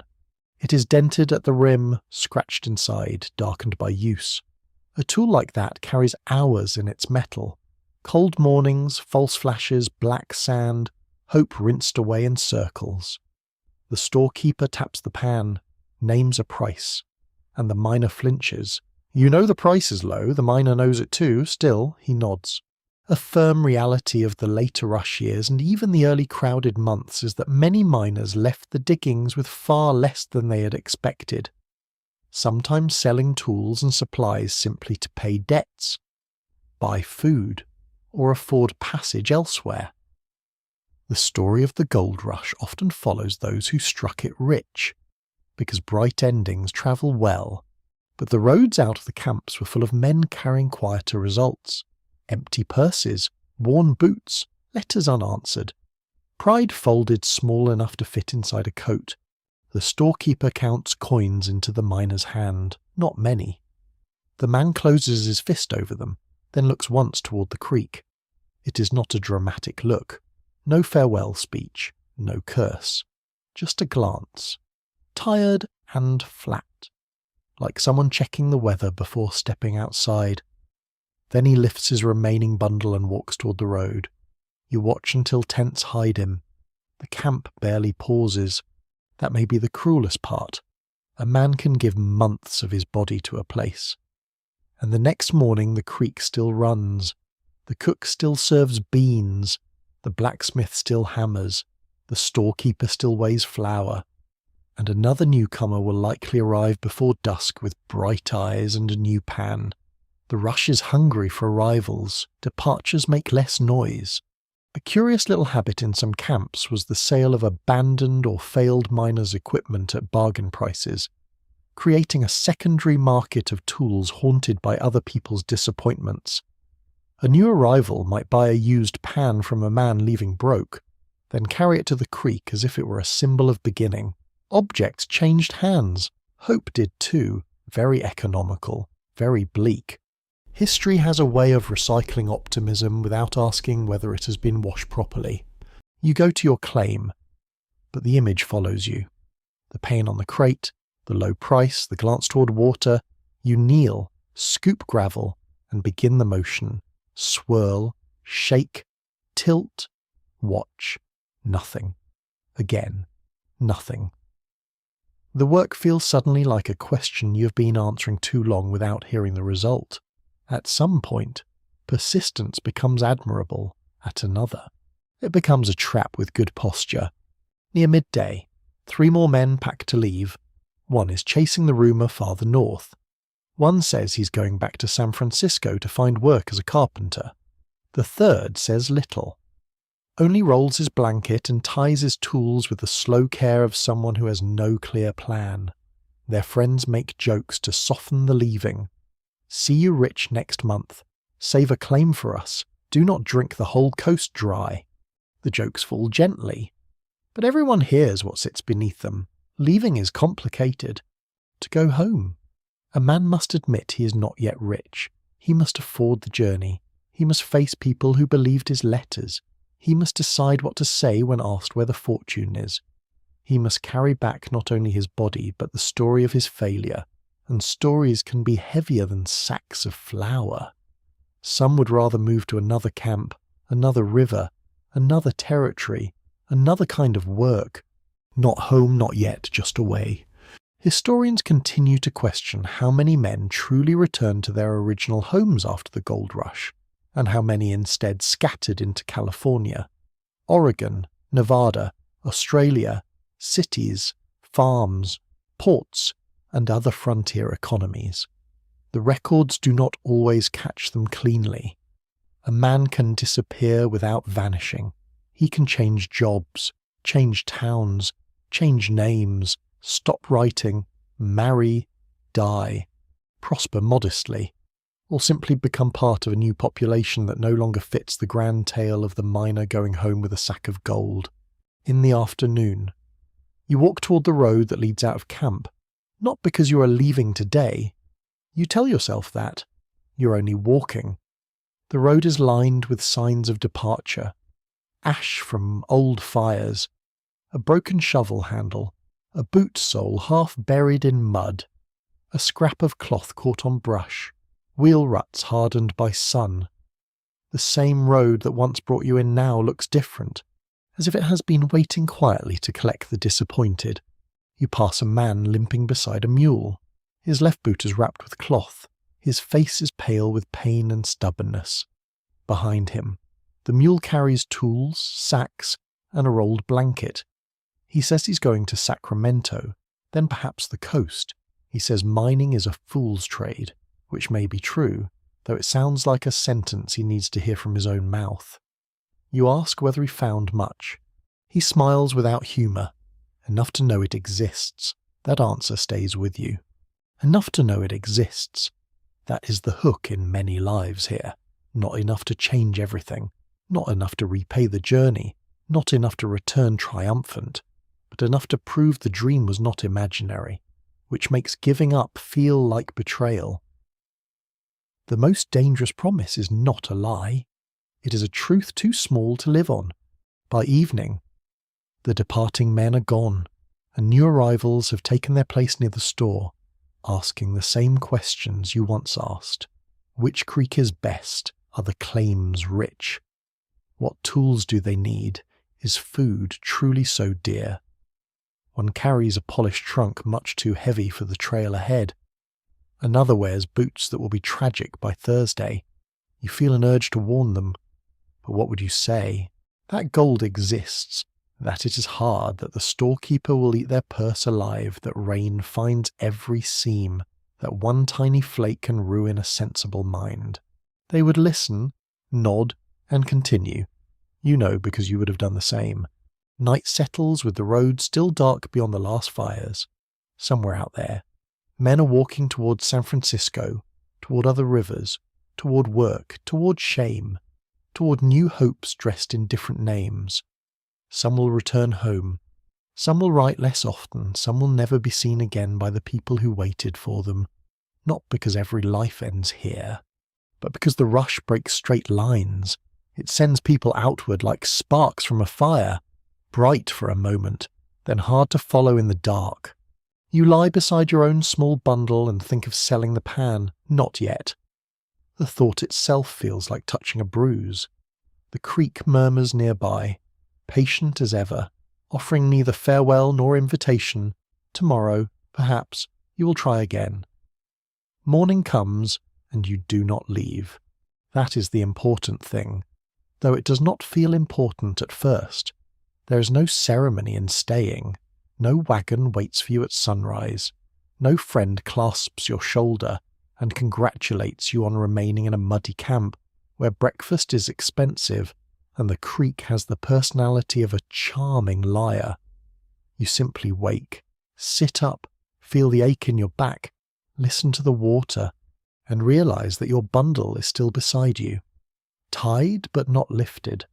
The men who left yesterday are gone into rumour now. Their firings are cold. Their sleeping places already look ordinary, as if the camp has quietly erased the shape of them. New arrivals have taken one open spot near the store. One of them asks whether the ground is good. Someone answers, sometimes. That is the most honest word in the diggings. You carry your pan to the creek, but you move slowly, not with the hungry hurry of the first days, not with the fierce hope that followed your first tiny flake. More like someone visiting an old argument out of habit. The water is clear again after the last disturbed days. Sunlight slides over stones, a jay calls from the trees, smoke rises from breakfast fires, and the smell of beans, bacon, damp wool, and wood ash hangs over the camp like a familiar blanket that badly needs washing. A dependable truth about California after the first rush is that many people who came for gold did not return to their old lives, even when mining failed to make them rich. Some became shopkeepers, farmers, carpenters, teamsters, blacksmiths, cooks, clerks, lawyers, labourers, or small-town settlers. The dream of sudden wealth often softened into the harder plan of remaining, working, and making a new life from the pieces left after disappointment. You begin to see those lives around you. The carpenter who once panned upstream now builds doors for cabins. He found little gold, but he knows how to make boards fit, which in a growing town may be better than luck. The blacksmith's apprentice has stopped talking about claims and now speaks of iron, horses, wheels, and hinges. The widow with the boarding tent has ordered more lumber and may build a proper dining room before winter. The cook has hired another helper. The storekeeper, naturally, has become almost impossible to imagine as a temporary man. He has rooted himself behind that counter like a highly literate tree. Even the singer has stayed longer than expected. She performs less often now and helps manage entertainments, meals, and occasional dances in a room with real walls. Men still call it temporary, but they say this while standing beneath a roof someone paid for. Humans are funny like that. We insist we are passing through while building shelves. A small, easily missed detail in boomtown life is how many former miners drifted into work that served other miners rather than leaving the region entirely. The failed digger might become the person hauling supplies, repairing tools, cutting timber, keeping accounts, or guiding newcomers in that way. Disappointment did not always end participation in the rush. It changed its costume. The goldfield kept people even after it stopped feeding their original dream. You pan for an hour and find nothing worth naming. Then you stop before frustration sharpens. This is new. Earlier, you would have continued until your back became a public tragedy. Today, you rinse the pan, stand, and walk toward the building site near the store, where the carpenter is wrestling with a warped plank and saying things to it that a polite historian need not record. He needs help lifting a frame. You help.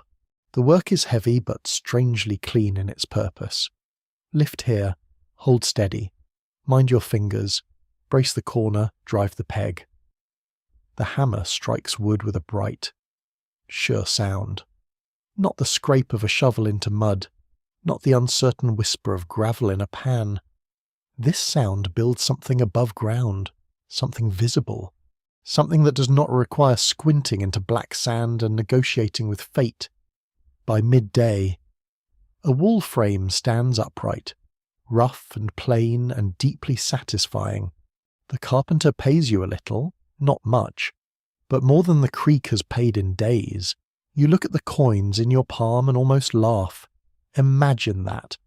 Money earned by doing the task in front of you rather than interrogating a river like it owes you an inheritance. Revolutionary concept, very advanced. Observers of this period still debate whether the gold rush should be understood mainly as a tale of mobility or settlement.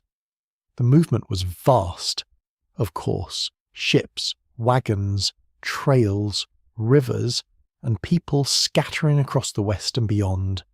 Yet movement also produced towns, farms, businesses, families, and institutions that held people in place. You feel that contrast now in your own body.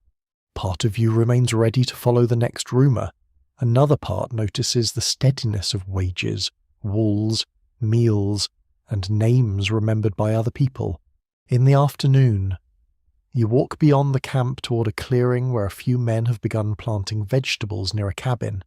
The soil is rough, but they are trying. One says miners will always need onions if they can get them. Another says the real treasure is fresh food. And after weeks of beans, you're emotionally prepared to consider this argument. A woman carries water in a bucket while a child follows behind, dragging a stick through the dirt, making little rivers that lead nowhere and everywhere.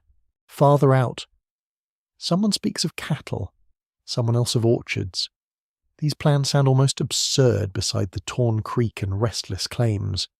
Yet they are the beginning of a different California, not the imagined land of instant fortune, but a place where people will stay through seasons, plant roots, raise roofs, argue over boundaries in courtrooms rather than creek banks, and slowly forget the exact sound of the first fevered rush.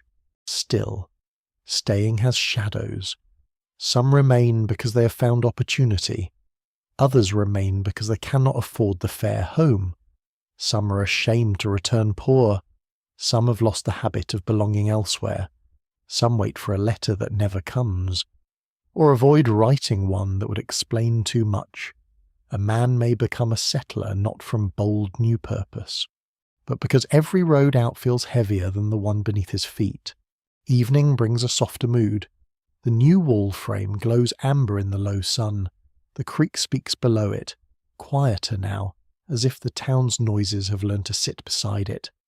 You eat at the cook's table, where the benches are crowded and the conversation wanders from claims to roads, from prices to mail, from a possible church bell to whether the barber's mirror is improving morale or merely revealing bad news. Someone asks what you will do tomorrow. The question is simple. You do not answer at once. You might pan in the morning. You might help the carpenter again. You might ask the blacksmith if he needs hauling. You might save enough to leave, or save enough to stay properly. The choices do not glitter. But they have weight, solid weight, the kind that sits in the hand without needing to shine. Night settles over the growing town. Lanterns burn behind canvas and boards. Smoke rises through the trees. A few newcomers still talk of fortunes as if the hills are waiting to reward confidence. Older faces listen without correcting them. Everyone deserves at least one day of foolish hope before the creek begins its education. You lie down near your bundle, not rich, not defeated, not exactly free, not exactly trapped, somewhere between leaving and belonging. You close your eyes. Around you, the ones who stay breathe softly in the dark, building lives from what the gold did not give. Morning comes clear and almost tender, as if the land has decided to forgive the camp for 1 hour before remembering everything done to it. You wake before the fires are fully alive. The sky is pale. The creek runs silver in the dim light, slipping through its changed banks with a voice you know too well now. It has carried your hope, your mud, your fear, your one tiny flake, your disappointments, and the reflections of men who came believing that water might turn them into different people. Around you, the growing town is still quiet. Canvas sags beside new boards. Smoke begins in thin blue threads. Somewhere, a rooster makes an ambitious sound, which feels almost absurdly domestic after all this trouble. You sit up slowly, not rushing toward the pan. That is new. The first mornings were sharp with wanting. You woke as if gold had called your name from under the stones. You hurried to the creek, cold hands ready, back still tender from yesterday, but already bargaining with tomorrow. Now you watch the water for a while before moving. You are not empty of hope, not exactly. But hope has changed shape. It is less like fire now, more like an ember protected under ash. A basic historical truth is that the California gold rush brought hundreds of thousands of people into the region and helped accelerate California's rapid growth into American statehood, economic expansion, and global attention. Yet for most individual miners, the experience was not the simple rise from poverty to fortune that popular legend preferred. Many found little, many spent much. Many worked until their bodies learned disappointment by touch. The event was enormous, but the lives inside it were intimate, aching, and often unfinished. You walk to the creek with your pain because habits have their own gravity. The morning air smells of damp earth, wood smoke, beans beginning to warm, and fresh-cut lumber from the building near the store. Your boots find familiar places between stones. Your hands know the pan's rim. You kneel, scoop gravel, lower metal into water, and begin the old circle. Swirl, shake, tilt. The lighter sand slips away. Dark grains settle. You lean close. Nothing. You try again. Not desperately, not lazily, just because this is what the morning has given you to do. The water is cold around your fingers, but you no longer flinch. The creek has made itself part of your body's memory. Years from now, if you ever sit beside another stream, you may feel your wrists begin the motion before thought catches up. That is how history lives sometimes, not in dates, not in statues, but in muscles remembering labour. An odd little remembrance from the gold rush is how many small objects became keepsakes after the fever passed. Vials of dust, worn pans, letters, claim notices, faded maps, tools, and photographs could survive long after the men who handled them had grown old or vanished from record. A pan might become a family relic, proof that someone once crossed a continent for a promise. Of course, the pan itself would know the quieter truth. It would know how often it held nothing. You rinse your pan and stand. Across the creek, the scarred bank glows softly in the rising sun. Stumps cast long shadows. The sluice sits silent for now, its boards dark with moisture. Farther off, the half-built dining room catches the first light along its frame. A woman carries water toward the cook tent. The carpenter yawns beside his lumber. The storekeeper opens his door and steps into the morning with the expression of a man prepared to charge the day fairly, which means not fairly at all. Some jokes never grow old, though the people making them do. The camp is becoming a town, and the town is becoming memory even while it lives. Newcomers will arrive and hear stories of richer days. Older miners will point upstream and say, "There, once, a man found enough in a week to buy a house." Someone will exaggerate, someone will correct him, someone will be ignored because exaggeration is better company. Children may one day walk these planks and not know how much mud lies beneath the idea of a street. Historical interpreters still argue over whether the gold rush is best understood as a triumph of opportunity, a catastrophe of greed, a migration story, an environmental turning point, a labor story, or a violent reshaping of indigenous California. The honest answer may be that it is all of these at once, which is inconvenient but true. Gold did not arrive alone. It brought markets, laws, racism, invention, disease, settlement, displacement, ambition, music, loneliness, letters, and bad coffee of almost mythic power. Remember that coffee. Some suffering deserves a monument. You return to your shelter and take out the little vial. The flake inside is still there. Absurdly small, stubbornly bright. You roll the glass between your fingers and watch the light catch. Once. This tiny thing seemed like a beginning, then a trap, then a joke. Now it feels like a witness. It says you were here. You knelt in the cold water. You listened to men from many countries speak beside fires. You watched claims argued, prices rise, illness spread. Songs soften hard rooms. Women build livelihoods. Roads carry men away.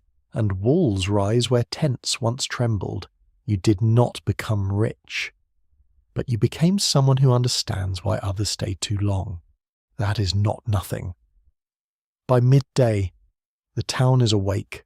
Hammers ring. The forge breathes heat. Pans scrape gravel. A wagon creaks toward the store. The cook calls out that breakfast is ready, though it is late enough to be almost lunch, because time in the diggings has always been more suggestion than law. You help the carpenter lift another beam. Your hands grip rough wood instead of cold metal. The beam rises, wavers, steadies. For a moment, everyone holding it breathes together. There is a quiet dignity in that. Not the glittering dignity of triumph. Not the newspaper version. The other kind. The kind that remains after the grand dream has been rubbed thin by weather and work. You can feel it in the way people keep mending, cooking, building, boiling water, writing letters, selling supplies, planting onions, singing songs and waking again. Gold drew them here. But daily life is what keeps the place from dissolving completely. Evening comes clear. The sky turns amber, then rose, then blue. The creek gathers the colours and breaks them into trembling pieces. Men stand along the bank, some still working, some only watching.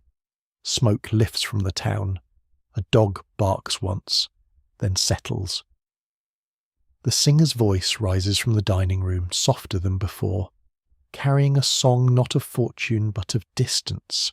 You sit near the water with your pan beside you and the vial in your palm. Perhaps you will leave one day. Perhaps you will stay.